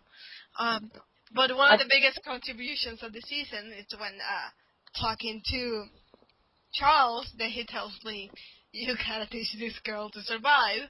Call him Chuck, because everyone calls him Chuck at this point. Yeah. Chuck. So yeah, obviously Chuck, says you've got to teach this girl how to defend herself, because, do you know what? I think he can see that even though Lee cares about her and stuff, he actually knows, he doesn't know, he has a feeling that Lee's not going to be around forever. There's always that risk that Lee's going to get bitten or he's going to die, and she might even end up all alone despite all these people being here right now. And he can actually see that, you know, they've probably been from a big group and it's dwindling down slowly, and that's probably why he actually tells Lee, you know, you've got to teach her how to survive and stuff. I think that's why he actually says to Lee to do that, really. And then you find this crash site that blocks the way for the train, and you meet two new characters that will be taking the place of the two that you just lost. Well, you lost 4, but now you have... you have. You have Omid and Krista. But you know what, for a change, I actually like Omid and Krista. Like, most of the characters that you've already left behind, I didn't like. But it's really nice change, I think. I mean, sure, yeah, I was a bit suspicious at first about how nice they were, but... Well, you know, Omid was nice. Krista was not. Over-friendly. Well, yeah, Omid was over-friendly, but then Krista, like, it takes a little while, but she warms to you. Yeah, because she's very justifiably being worried, because she doesn't know these people. Just because they have a kid there doesn't mean they're good people. And Omid is just like this really happy person, even though they're in an apocalypse and all that stuff. I loved Krista from the moment she joined. Because she's smart, she's savvy, she can handle herself and all that stuff. And I liked it from the start. And they set this up from the moment she joins. That she started creating this bond with Clementine. Like she's big sister kind of motherly bond with her. There's kind of foreshadows what's gonna happen later. Yeah, the bond between Krista and Clementine will be definitely crucial. And I know me to a certain extent, but we will obviously get that. But it's mostly Krista. Some of this is relevant to the end of season 1, some of this is relevant to season 2. Did you help Omid or Krista to get on the train? First of all, I told when you had to jump from the top to you jump, and I tell Omid just to mock him. Okay, I'm just gonna take your girl down there. It's like, the hell you're not! And he jumps, bam! So on the train, it just rebounds up to the foot. I thought that was hilarious. I helped Omid because obviously he hurt his leg. Yeah, he's like, oh, but you left my girlfriend behind. And Krista's like, nope, just jump right into the train. And you know he wears the pants in that relationship. And like, you can see it in his face, the way he looks at Lee. He's like, oh, well, never mind. Forget what I just said. I loved it. But it's so funny because it's like he's about to like try to rip Lee's face. I'm like, no, why didn't you help Krista? And blah, blah, blah. And Krista's like, this is nothing. Oh, I actually pushed Omid as well off the bridge. Exactly. It's so hilarious. I'm not doing it. I'm not jumping. It's like, poof, right, there you go, you've jumped. It's so funny. Sorry, my hand. It's like my hand slipped. Sorry. It's the worst jump I ever seen anyone take. It's just falls on the train and then just rebounds off of it. It shouldn't be that funny because his leg getting hurt does have that. And that was a pretty high jump as well. I mean, but yeah, it's so funny how it happens. It has repercussions later, but at the time it looks hilarious. Really brilliant. And with that serious wham episode out of the way, that changed the status quo of the group. Oh, it does. I think it kind of, having Omid and Krista actually kind of restores my faith in the group as well, because they bring a lot that the others didn't, if you know what I mean. And now we have episode 4, Around the Corner. Oh, and you know what that means, like, around every corner, not around the corner. Get it right. Whatever. Yeah. And you know, like, around every corner, it's like, oh, it's the penultimate episode. It's like, we're getting closer to the end here. Things are about to get really, really bad because it's The Walking Dead. It's because, obviously, you would think, oh, we're nearly at the end, but it's like, no, this is The Walking Dead, something's going to happen, something's going to give, and we'll obviously get to what obviously happens at the end, but we're not going to say that for now, because obviously we want to surprise people, and actually we kind of want to get sad, like, when we do get to that point, so I don't want to cry now. Okay, let's carry on. Anyway, Carlie. Calm down, woman. No, I cried at that point, but I'm not going to say any more at that point. So, episode 4, Around Every Corner. Carlie? So the group reaches the Atlantic city of Savannah. Savannah! Where they want to get a boat, or well, Kenny wants to get a boat, and I don't. That's a really smart idea, because obviously walkers can't swim, can they? Yeah. Here's the problem. That would have been a great idea when the infection started. How on earth do you think that 3 months later there were going to be any boats available? Like that is a really good point. But I don't know. It depends. I think it just depends on the circumstances and where you are. I don't know. I can't really. Anywhere where a boat would have been, anyone that had a boat was going to take their boat out of. 3 months later, you weren't going to find a boat. That's it. When he had that idea, I had the hope of, they might actually get out of the boat, and this might actually turn out to be well. But then at the same time, I'm like, oh no, this can't really go ahead, can it? There's going to be more twists and turns. This is The Walking Dead. This is Telltale, for goodness sake.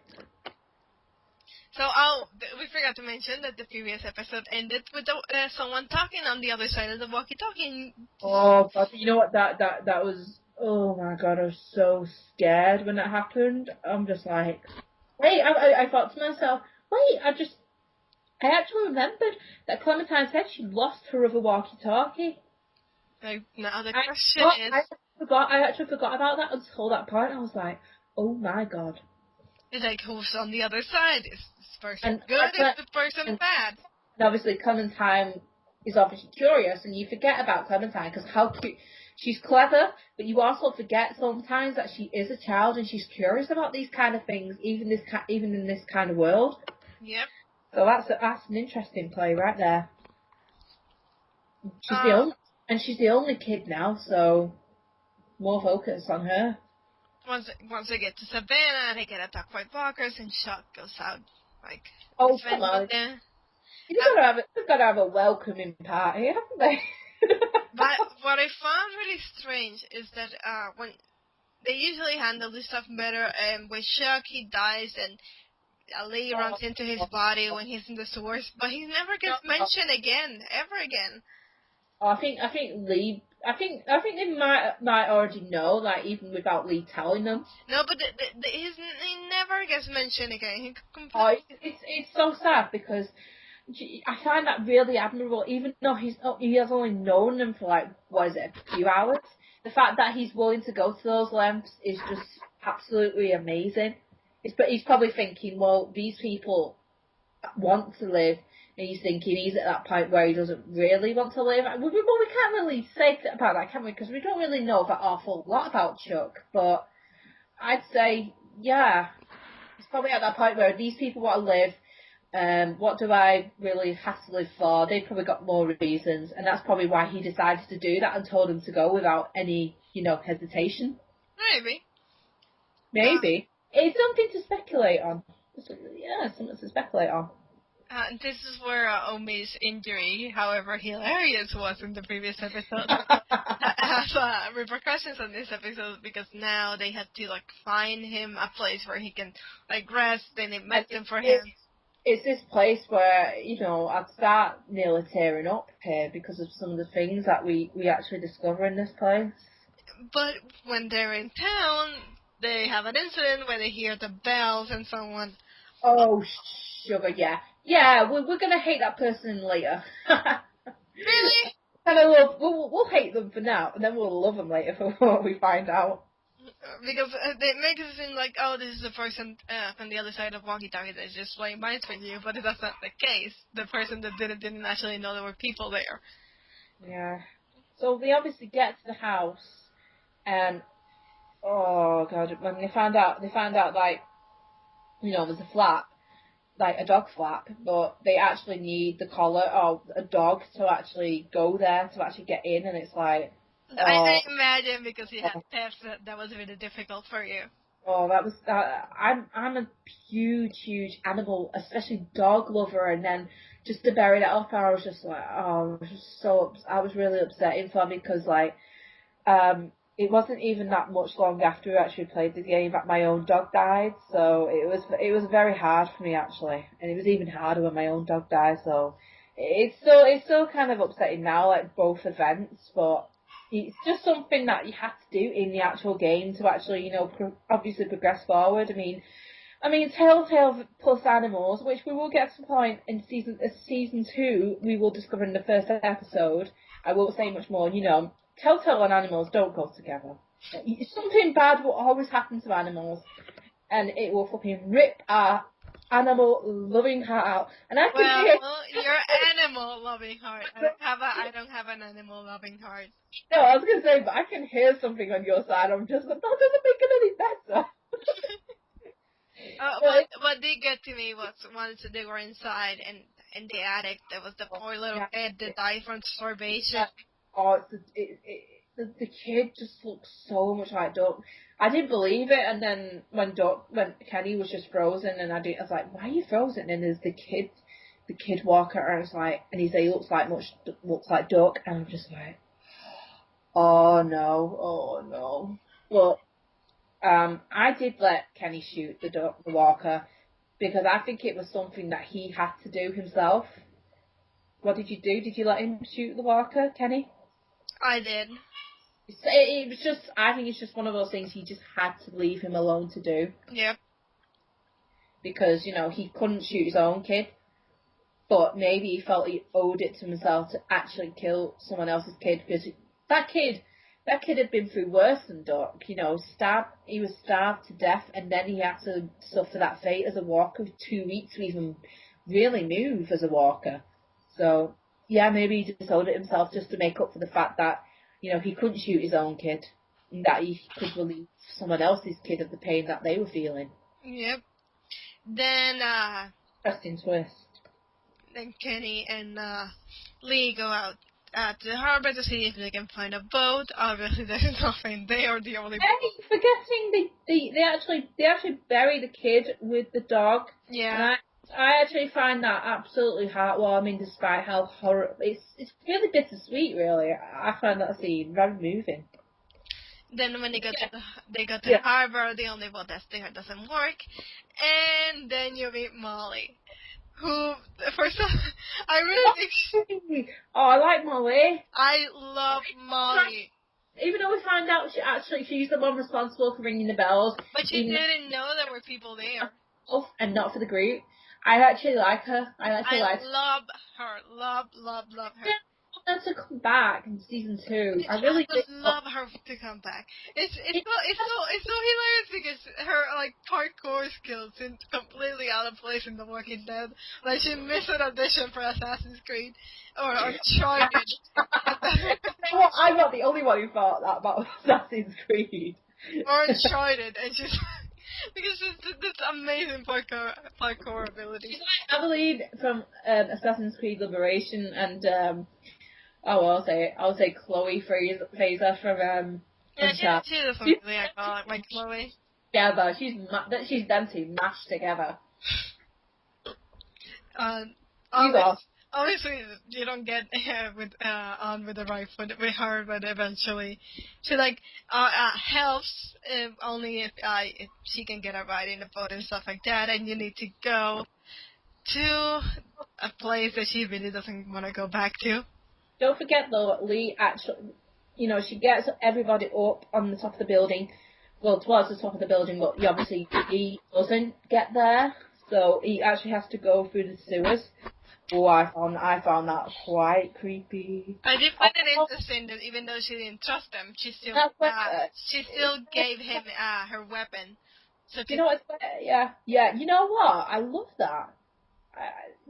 Most people wouldn't, but she obviously thought he was going to survive down there if she gave him that, and she would get it back. I think she really did think she would get it back, and that he survived down there. She probably saw how much of a survivor he was. Probably saw it in his eyes, and Clementine's eyes and Kenny's eyes, and probably thought, he's gonna survive. Like, we're gonna meet up with him later. He's gonna give me that back, and that's how he's gonna survive with that pickaxe. So when you go to the sewers, and Oh, it's really creepy because you're in the sewers. It's a very close place. There's walkers. You run into Shark's body, which is really sad. But again, they're like, we practically thought that, you know, he was gonna die when he ran off to like hold off the walkers. I knew it was gonna happen. and then you run into Vernon's group. Yeah, that's interesting. That actually started. It's like, ooh, there's more secrets and stuff that we're finding out about. Did you were you mean when he was interrogating you, or when you tried to be calm? I was helping. I was very helping. I was very calm. I did not intend to hurt anybody because these people didn't look harmful at all. Even though like you could make the wrong assumption looking around at them, I thought no, just don't provoke them. Just be nice and cool. When he pointed the gun at me, because I had seen the video. There's a video on YouTube that has all the asshole decisions that Lee can make. The video is called "Scumbag Lee is a douchebag." So I thought that moment when the way he says like put the gun down, I thought that was really hilarious. So I went with that. And the didn't forget that I was mean to him, but I didn't give a shit because I thought that was awesome. Oh yeah. Yeah, I mean, I don't know how I did it, but I chose all the right options. I didn't know what because the timer was going down. I'm just like, right, we'll just press this. Because that's the thing, you have a time limit to choose one of the decisions. You know, you can't say like. I was surprised by that. I was like, oh, I did make the right decisions. Yay me. It's not like you're playing a BioWare game that you can just stand there and think about the decision to go to. You have a time limit here. Yeah. And the game is gonna pick for you. You don't pick it. You don't decide in the time limit that you have. You get Vernon's help and the young lady that was with him. Throw me. Like he's a doctor. Yeah, that's useful in this world. I mean, God, I bet I won't be surprised if the zombies of that world just went the doctors first. Go on. And try to get into Crawford for the medicine for Omid, and you can decide to take Clementine with you, which I did. Did you? Yeah, I took her. Oh God, I took her with me. I wasn't gonna let her out of my sight. I took everyone with me.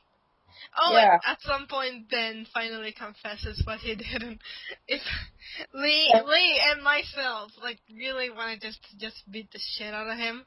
Oh God, I hated that. Oh my God, it's like Ben. Oh yeah, do you remember when he actually mentioned it on the train? Yeah. And I thought that was probably the best moment for Ben to tell Lee. He probably trusted Lee and didn't think Lee would do any. Well, probably tell Lee. He trusted him. It was that he was extremely guilty and he needed to let it out. And you can see it in Lee's face, like, look at all this shit that just happened because of you. Because you were man enough to just admit what you did. I mean... Well, at that point, Lee had become, on the train, going back to the train, Lee had actually become the unofficial leader of the group. He already have become the unofficial leader before, but never... It was done and dusted when Lily obviously fucked off. And a lot of shit would have been avoided if Ben wasn't there or hadn't done the things they did. It was so poorly timed, and I was just like, oh, this is just Telltale classic twist. This is just classic for Telltale.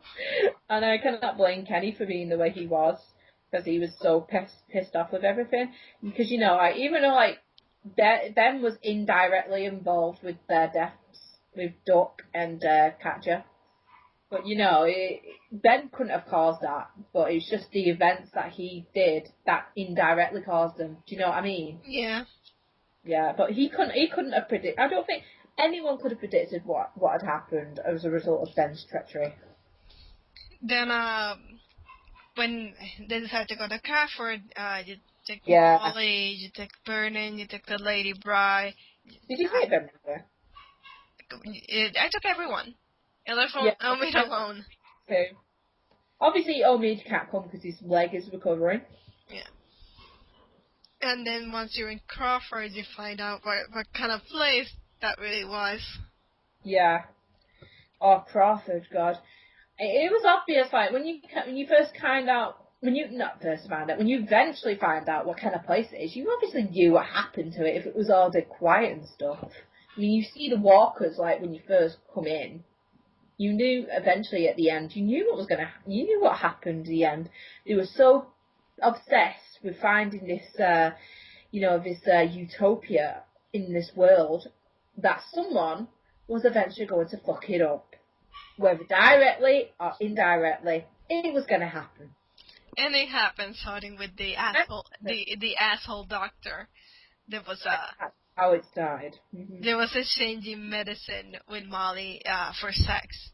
And when you see that video, you don't feel bad at all that first of all he got killed, then he was turned into a zombie, and then that Molly just beat the shit out of the zombie.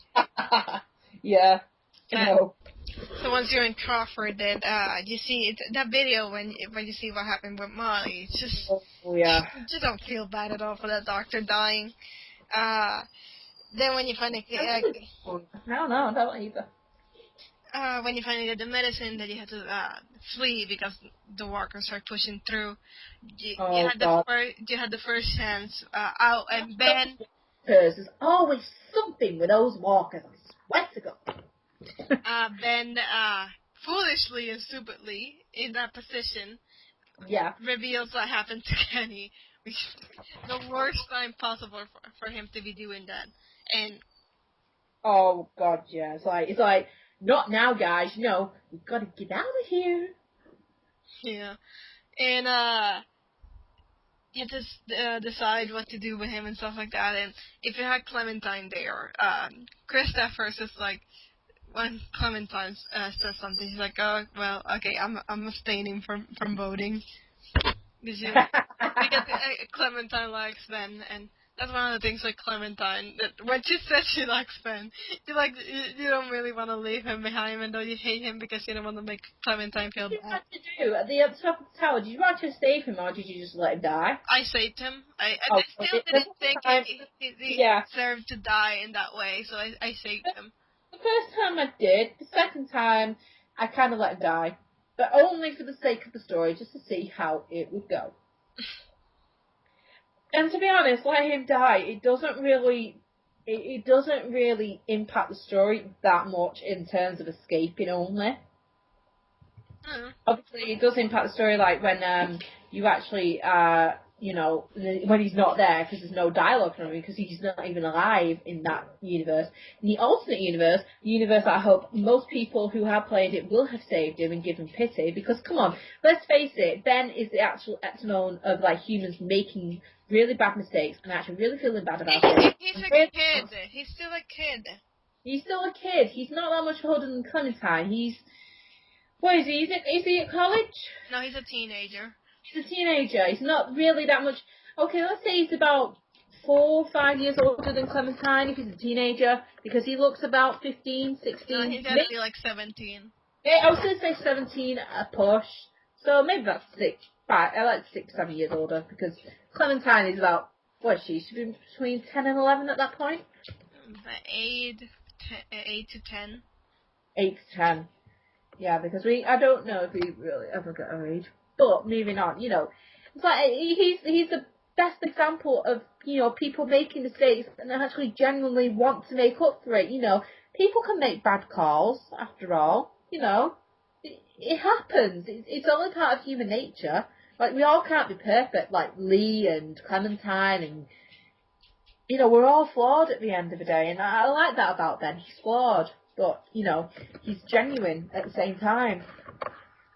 Then when finally they get back to the house, and for a second it looked like Omid is dead, but no, he's still alive. They gave him medicine. I love that scene. He's like, still here. Burnham tells Lee that Clementine will be better off with them, and for a moment... Oh, I threatened him. Like, don't you dare touch her. Because at this point, obviously, if you think it's a good idea, I'm sorry, but you're an idiot. Because, yes, it might be dangerous, but going with anyone, anywhere, there's always that risk of danger. And I've grown so attached to the relationship about Lee and Clementine at that point.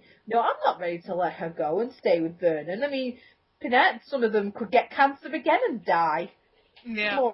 There's more risk of that, because obviously the cancer would kill them. Then they become a walker, and at this point, there's more risk of actually that happening than actually staying with the group, as dangerous as the group is. I mean, I don't know either way you're fucked, but obviously you would want Clementine to stay with the group. Obviously you have no control of what overall happens. You only just attribute whatever choice you make. Do you know what I mean, don't you? Yeah. We forgot to mention that when they first got to the house and they were exploding, they found a boat. Which, Oh, yeah, the boat. The boat wasn't that big, so Molly just says, "Oh, even though that her she originally went with them to Crawford just if they gave her a seat in the boat, but she says, oh, I felt broke alone, and she leaves, but she really didn't. Yeah. She didn't want them to have to put in the spot. They had to decide to leave someone behind, so she. Maybe it's the fact that yes, she was okay alone, and then she found the group, and she's like, maybe I could make this work with people after what had happened with Crawford. But then she's probably realised, well, no, she's probably better alone because she's getting by just fine. No, but I think it's more that if she had stayed, they would have to decide who to leave behind, and she didn't want them to do that. She's the newest, addition, if you would like, to that group. She probably feels like, well, no, she shouldn't really have to make them choose because she's the newest, and she probably felt awkward about that. Yeah. So she leaves. We feel probably best for her because had she stayed, she might have died considering what happens next. Yeah. But yeah, Molly goes off on her own. Clementine, obviously, because of Isabella, she wants to find her parents, angry. That absolutely, oh god, that absolutely set it right up when she went missing, and I was just like, oh god, no. Because Lee keeps shooting her down every single time she wants to, she wants to find her parents. He could have handled that. He could have handled that better. Yeah. And then when he goes back to the room, she's not there. He's just he keeps asking around. No one knows where Clementine is. And exactly. And then when he goes outside, this is the most devastating thing happens, and you think, oh shit, oh fucking shit. It feels like nothing because the walker appears and he just kills him, and you don't think he got bitten. And then that's the whole point where I'm going shit, because he gets bitten, and at that point you're like, oh no, you just know what's going to happen. There's going to be a certain choice going to come up, and it's like, but at the same time it's like, no, you've got to put this aside. Well, however if you choose to hide it or conceal it. Personally, I chose to show everybody because at this point, really, you really haven't got anything to lose apart from the fact that Clementine's gone missing. You can feel the desperation in him because now he's admitting he's going to die, and Clementine's missing. When he eventually does die, I mean, the only people you have left is Kenny. You don't know if Kenny wants to take care of Clementine or he wants to look for Clementine. You don't really know Amit and Krista. Ben is useless. But I got everyone to come with me, though. I got everyone to come with me, and I did tell everyone that I got bitten. Exactly. So then you have to, obviously you head out, and you go back to that sewer, don't you, where you actually make a cancer support group. Because they think, it was Vernon that took her because he had mentioned to Lee before that Clementine was better off with him, but he's not him. Then you see all that bunch of walkers coming and the walkie-talkie, and Lee gets angry, and it's not even like you make him angry. He's angry regardless, and it's awesome. Exactly, he's angry. And I do not blame him for being angry, because it's like... His eyes... It's like it's anger, something boiling inside of him, and he's choosing to take it out this guy, and I love it. I absolutely love it. When he's about to, speak to the walkie-talkie, that's where the episode ends. It says to be continued. Oh, I know, it's like, it cuts off with, to be continued. And I remember that point, right, I can't stop playing, I've been playing for ages, but I must carry on. I remember doing it like really late at night, I'm just like, no, I am not stopping. I must continue, I must finish this game. Which is this is a great setup for the final episode. No time left. And we know, we pretty much know, like, there's so many different meanings to that episode title. There's obviously Lee. It could mean you that you didn't have any time left to finish it.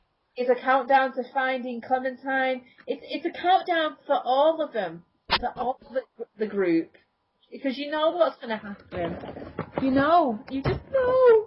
And this is where I'm going to start crying at the end of this episode. Calm down, Amy. Yeah, but come on, even you admit it was fucking sad. Well, yeah, of course it was sad. So the episode starts before this episode ends. I gotta say, they tried to leave, but Lee, obviously, because he's not feeling well, he faints, and when he wakes up, I think it was Kenny that was about to chop his arm off. Oh, yes, it was Kenny, wasn't it? Yeah. And he's like, what the fuck is going on here? Did you get it chopped off? Did you actually get it chopped off, the arm? I did. But the funny thing is, when he was unconscious... The first time I did, because I thought, there might be actually a chance where we can save Lee. But then the second time, obviously, because I thought, I don't think it made much difference in the story the first time. I think it only affects, like, going on, obviously, because you've only got one arm at that point. You can't use the other anyways. If you don't chop it up, the other arm is useless. So either way. Okay, so I found it funny because when Lee was unconscious, Kenny was okay with chopping his arm up. Now, like, Lee's awake, he can't do it anymore. And it's just all eyes move to Krista. And she's like, really? I have to do it? Like, I guess her face looks like, oh my god, you're a bunch of pussies. It's like, high five, Krista. I knew it was gonna be Krista. I knew it was gonna be Krista because everyone else was gonna chicken out. Everyone was probably looking over, like, to say, are you gonna do it? Are you gonna do it? I knew everyone else was gonna chicken out, and it had to be her. And I love that like, Lee is about to say something to Krista, and she's like, chop his thumb up before he can finish. He's like, oh! It's like, okay, we've got, it's like, okay. Like, chopping off anyone else's arm or any other body part, yeah, you might not have thought, this is so painful, but with Lee, you got that you have the personal connection to Lee, so it's even harder to watch. No, I thought it was funny because the way it happens. He starts saying something. It was funny because he starts saying something to Krista. You live on other people's page. No, it's funny because he starts saying something to Krista, and she doesn't let him finish and just starts chopping up, and he just goes from talking very calmly to, oh my god, oh! It's so weird. Then after But anyway, we carry on, obviously, if you've chopped the arm off or you didn't chop the arm off. I like that he chopped the arm off because he looks a lot more badass with his arm chopped off. With this arm that's just like useless there, that doesn't work. I'd like you to say that, seriously. But I did it the first time as well. And that was before I even met you or anyone else on Skype. So they got to the rooftop and they had to like ring the bells to get the walkers out of the way and stuff like that. I thought it was so badass the way Lee just jumped to the roof, even without his arm, which is brilliant. He's a badass. I'm telling you, he looks more badass with the arm chop. So after all that, they finally get to the manor and they find out the boat is gone. So that last bit of hope is gone. Bernard's group took it, and now there's a bunch of assholes. Yes, exactly. I don't know about the assholes part. Yeah, the idiot. I'd say the idiots, but I don't know. Maybe they're just, I don't know. Desperation can do all sorts of things to you. Like, yeah. I don't know. If you leave people behind, they beat the shit out of them and hide them in the garage. Car. I was like, if they stole a car, they could probably catch up with you. But considering that it's like possibly the last boat left, like, in the entire savannah. You know, they probably don't think about the repercussions as much. And you know what? I don't think they would have survived out there. The group. No, they didn't. They did not survive. They don't survive. They showed up to you in 400 days. We'll get to that. Oh wait, yeah, I remember now. Well, yeah, we will get to that at some point eventually. So anyway, boat's gone. This is where Kenny just goes insane on Ben, and Ben trying to like goes and off Ben, and Ben actually stands. He actually grows some balls. It calls out Kenny for being an asshole. Yeah. It's hard. It's kind of heartbreaking because he actually turns around. He says he's sorry for everything, but he also says Kenny's lucky. He had his family to lose. He's actually able to say goodbye for a change because that actually rings really true. Because I can imagine a lot of people wouldn't have the chance to say goodbye because they would have already turned to walkers in this world. I think it's a very, very pivotal moment for Ben. I think it's probably one of the best moments that he has. Well, he doesn't have many to say, but there you go. But it kind of shows, Kenny has been an asshole. He's been selfish. He's been vindictive. If Ben's dead, Kenny will obviously argue Vomit and Krista instead. So yeah. I can't remember how that went down because it's not when it's them. It's not as important. It's not as a powerful argument. I don't think. I think with Ben, yeah, obviously I would say canon wise, I'd say Ben would have lived. Yeah. And then the walkers come, of course, because they just cannot catch a break. Those damn walkers, come on. Then they had to go up to the roof and trying to find a way to another house, and while they're there and trying to break the wall, you can sit and talk to Omid and Krista, and of course the gang has been hinting at you since they came into the picture that Krista's pregnant and she doesn't want to be pregnant. And when you find the alcohol, she just downs the whole thing. It's kind of understandable. No one would really want to raise a child in the world they're in at that point. Yeah. Oh, yeah. We know how that goes. Rick, his daughter. And again, later, this season 2 of Krista's fears turn out to be... We see the consequences of that.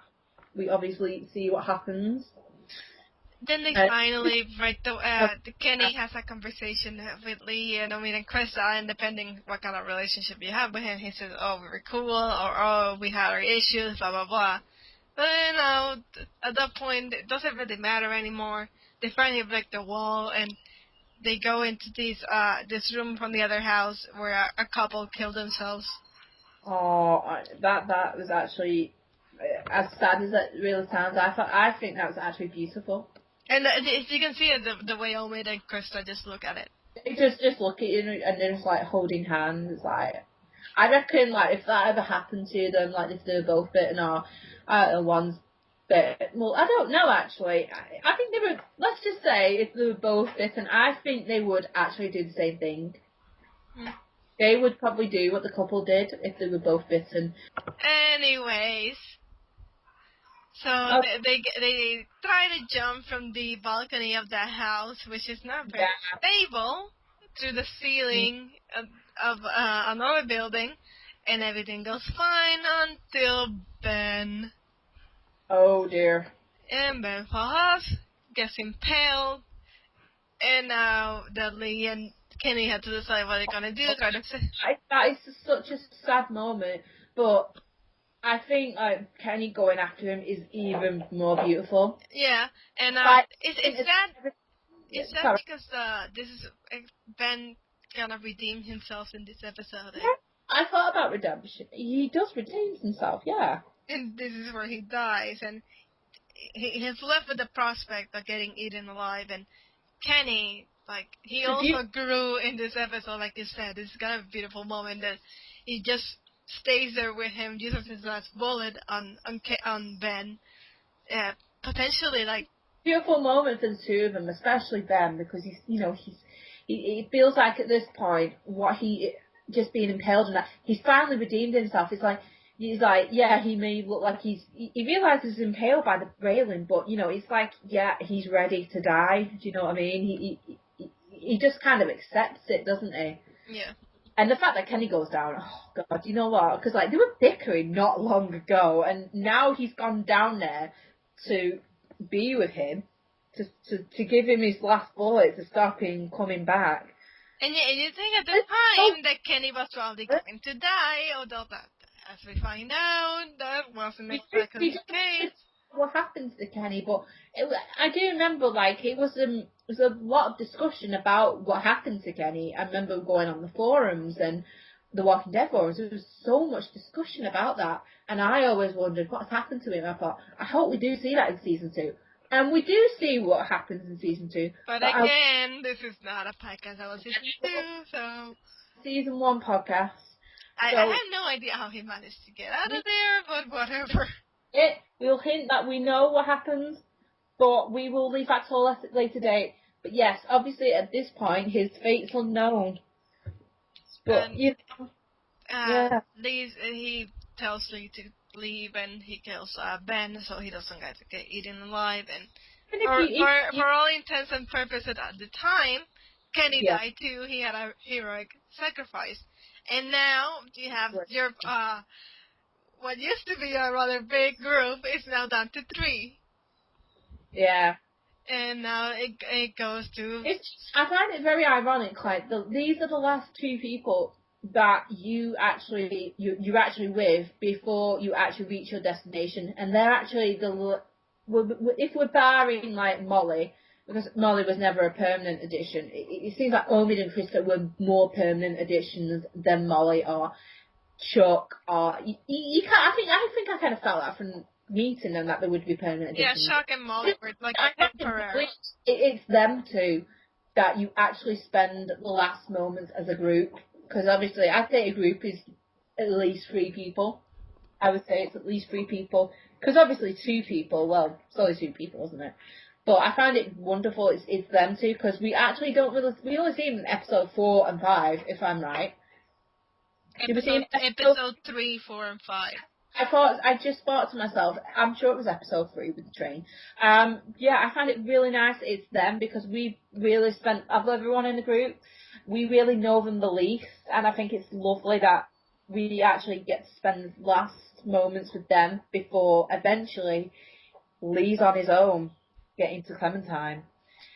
And we'll see, obviously, at this point, when Lee's actually, you know, when he has to abandon them, and, well, not abandon them, he has to go get Clementine. He's the only one who can get Clementine. Yeah, because what he said to them, I'll find a way down and I'll go ahead, but because of what happens, it doesn't really matter. They never reach him. Because Lee starts to match the walkers, so that's why they ignore him. Because he knows he's going to die, so at this point it doesn't really matter to him, like... Nothing matters apart from getting her safe. Yeah, I mean, getting bitten by a walker, it doesn't matter anymore because he's already bitten. That's probably the most badass moment in the game, when he's just walking and just... It's bittersweet, but it's just one of the best moments of the game. It really hits you hard, but then it's like, well, let's just do this because I'm a badass. It's just badass with the meat clever and just going out the walkers. He's just in Papa Wolf. Okay, so Lee is basically in Papa Wolf mode right now, and his only mission is to get Clementine from this person. It's beautiful. When he finally gets there, this dude is completely and utterly crazy. And it's that dude from the station wagon at the end of episode 2. Do you remember when we called Lily unhinged? Well, this guy is definitely insane. Yeah, this is just... And he just starts mentioning every single decision that you have made in the game, whether it be good or bad. This is the developers, like, turning the tables on us, like, you did this, and it's like, does any decision matter anymore? Look, but the whole station wagon thing, again, you left it there for people to see. I mean, it's wrong that people took it, but you basically just asked for it. You didn't even close the doors, you didn't even lock the doors. I don't care if you have to break glass, like if they were there and it was locked and you break the glass. You didn't even lock it. It's your own bloody fault, you It's not idiot. looking at this issue. It's leaving it on with the lights on and stuff like that. Exactly. For everyone to see. Yeah, exactly. And he has his wife's head in that bag, and you're like, oh my god, let go of Clementine. I will end you. That was my mindset at that moment. I didn't care that my group. It's exactly the same. I didn't care that my group did something bad to him. I was like, let go of Clementine. I will end you. And you have that fight with him, and when you finally kill him, I mean, the whole thing was really fucking weird and creepy. It's fucking weird the fact he had his fucking wife's reanimated head in the baggage. Oh god, that was just creepy. That just reminds me of the governor and his daughter in a way, but creepier. Yeah, Like, way creepier. Yeah, a lot creepier. And then you finally leave with Clementine, and yeah, they have this moment where they reunite, and it feels so nice. So at this point, everything is bittersweet between them.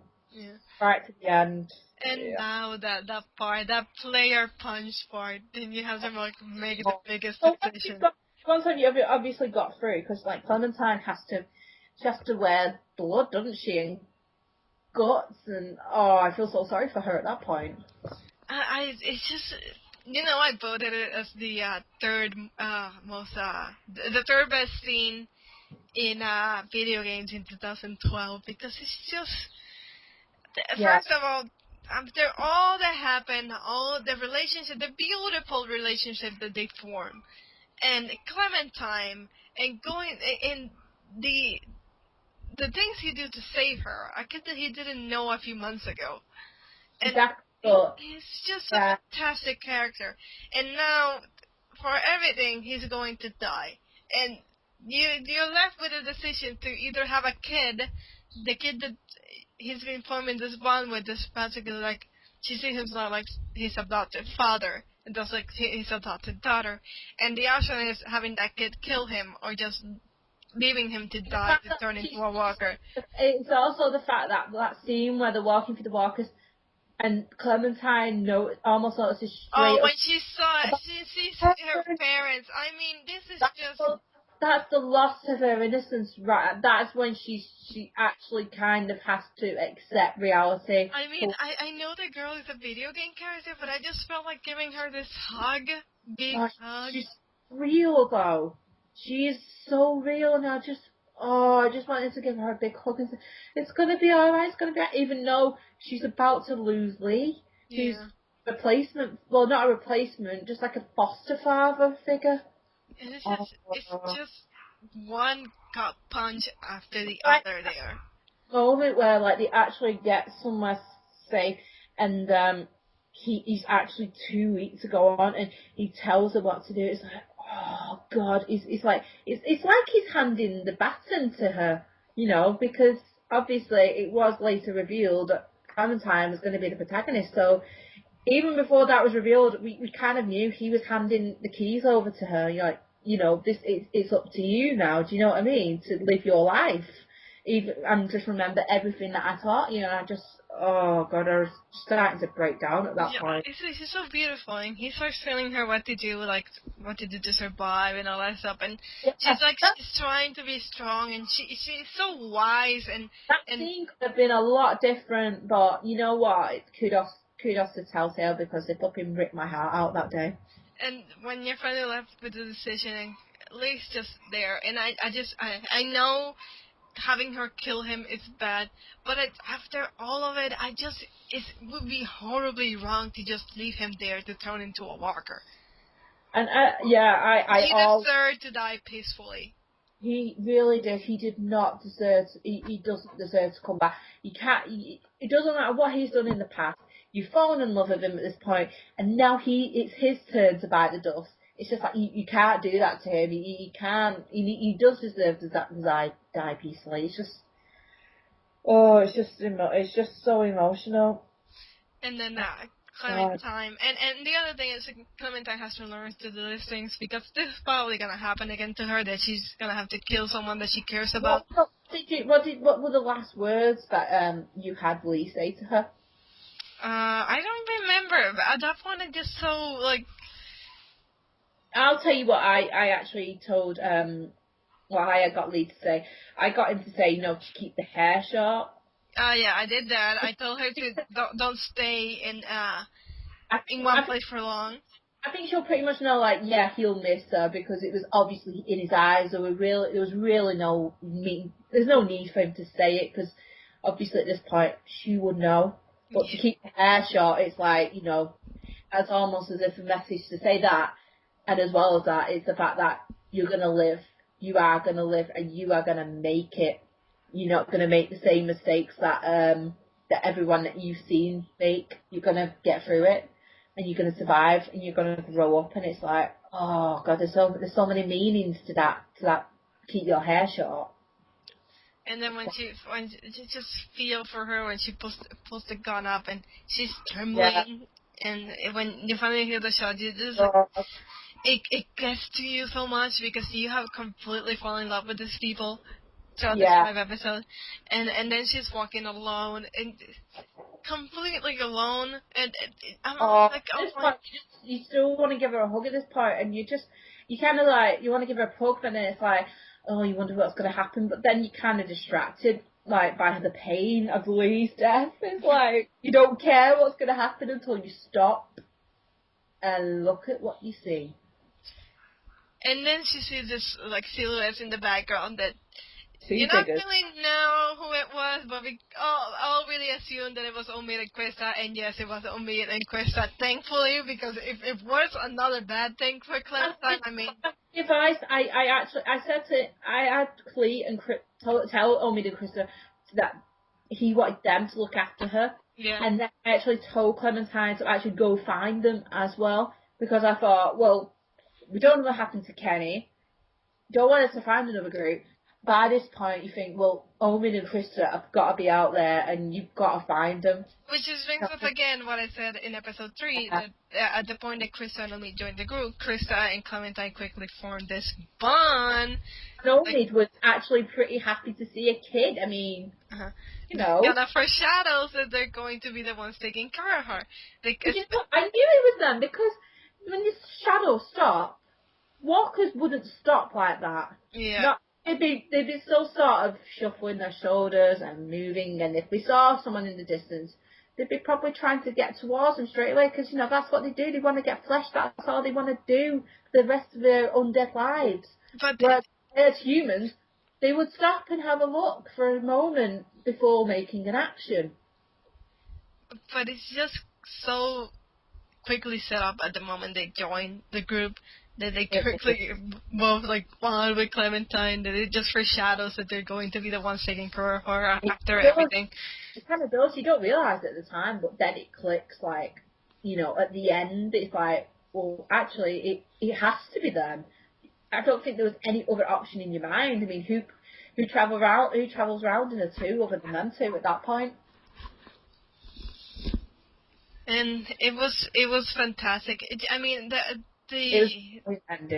came out of nowhere. I mean, especially in 2012, there was so many games that people thought were gonna be Game of the Year and stuff like that, and then this comes out of nowhere, and you're like, oh my god, this is amazing. Exactly. And now they have the 400 days. Which, by the way, we should leave for the season 2 podcast. Obviously, 400 days. It was a general feeling amongst most people, if not all of them, when we all played through it. Obviously, it wasn't going to be as exciting as season 1 because we're still dealing with. It's a DLC. It's not a full game. It's DLC, but they did tease that it was going to have quite an impact in season 2. That's obvious. And to be fair, with the actual the last episode of season 2, I'm not going to spoil it, but it does kind of click when they say it's going to impact season 2. I will not say no more than that, but you do understand. So I would recommend anyone who's thinking about it, do play 400 Days, because it only takes about an hour to go through each story. How many stories are there? I think there are 5. Yes, that's it. And there's an epilogue, obviously. But this is obviously what's going to tie into season 2. Right. But yeah, I can't believe it. We've just gone through all 5 episodes of the first season. I'm feeling pretty emotional again about Lee's death, but It is The Walking Dead. That's the lasting that's just the lasting impact that this game has to leave upon. It just leaves a mark on you, I suppose, doesn't it? I mean, Yeah. you remember Lee died. I mean, I remember you writing an article like on another site that we used to write for, and that's partially the reason why I actually started playing The Walking Dead.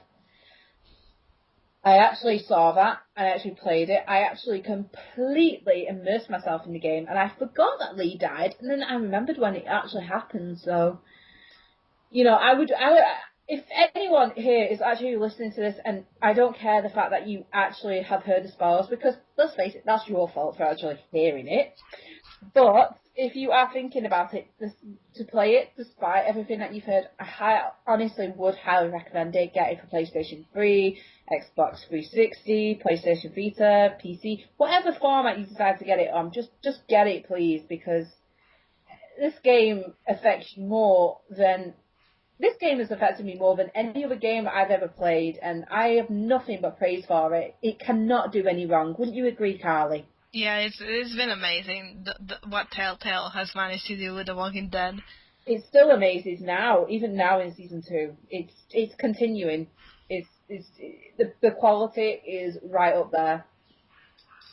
So yeah, thanks you guys for listening to us rambling for probably 2 hours, even though we said it was gonna be 1. But it's us. You get us talking, and we're gonna talk and talk and talk and talk and talk. Exactly. You've come for a ladies' night. Well, it's not the typical ladies' night, because I imagine a ladies' night would just be going out, getting drunk, and actually just getting blind drunk, really, trying to hit on people. But actually, this is a different kind of ladies' night. This is the kind of ladies' night that might not have never been done before. It's a nerd ladies' night. It's a nerd ladies' night. I think we're gonna go with that. Right. So then, this concludes the first season. We will be doing the second season once it finishes and we have our overall thoughts for it. We will be including 400 Days, because obviously we will be explaining how their stories, Vince, Wyatt, Russell, Bonnie and Shell, how their stories will actually impact season 2, because honestly at this point we only know how one of them affects the second season. We don't now, spoilers. It's not spoilers, I'm just saying we only know one, but we will find out how the rest does in the next season when we have... We're very excited waiting for the episode 3 of The Walking Dead to play them. I'm really looking forward for the first 2 episodes to come on the Vita, because that's where I played them. Same here, I'm going to be playing it for the Vita as well. Just to go opposite ways and see what happens, because with The Walking Dead and Telltale, and any Telltale game, actually, because I will admit, from The Wolf Among Us, there are different choices again. You know, the possibilities are endless. Even if the story kind of hits the same road, you know, it can go in different ways. Oh, it's been fun. Very fun talking about The Walking Dead with you, Emmy. Oh, it has been very fun with you too, Carlie. Surprised I haven't bitten your head off yet, but... You never do, though you claim you're going to. You love me too much for that. Oh, don't worry, you will always be my puta. Yeah. Puta, not puta. Puta. Close enough. Anyways, thanks for watching, everyone. I mean, listening. Yeah, thanks for watching. We don't know when, obviously, we still don't know when season 2 will end, but just look out for it in about, I'd say about 6 months. Like 4 months. It will definitely be before the end of the year, I'm hoping. But that's been it. That's it now for us. We are going to go, and we are just going to do what we do best. And game. Don't forget to check our site. We have many personal opinion pieces on there, obviously, as well as news, reviews. And don't forget to check our blogs. We are the only 2 people with blogs on the site, aren't we, Carlie? Indeed. You need to start doing yours more, though, so, yeah. Really? That's what we're doing right now. Oh, yes, but don't worry. Even though Carlie's not done much, her blog it's quality over quantity. Indeed. Right, this is where we both go, so say goodbye, Carlie. Goodbye, everyone. Bye-bye. Goodbye. I hope you enjoyed it, and come see you soon. Bye.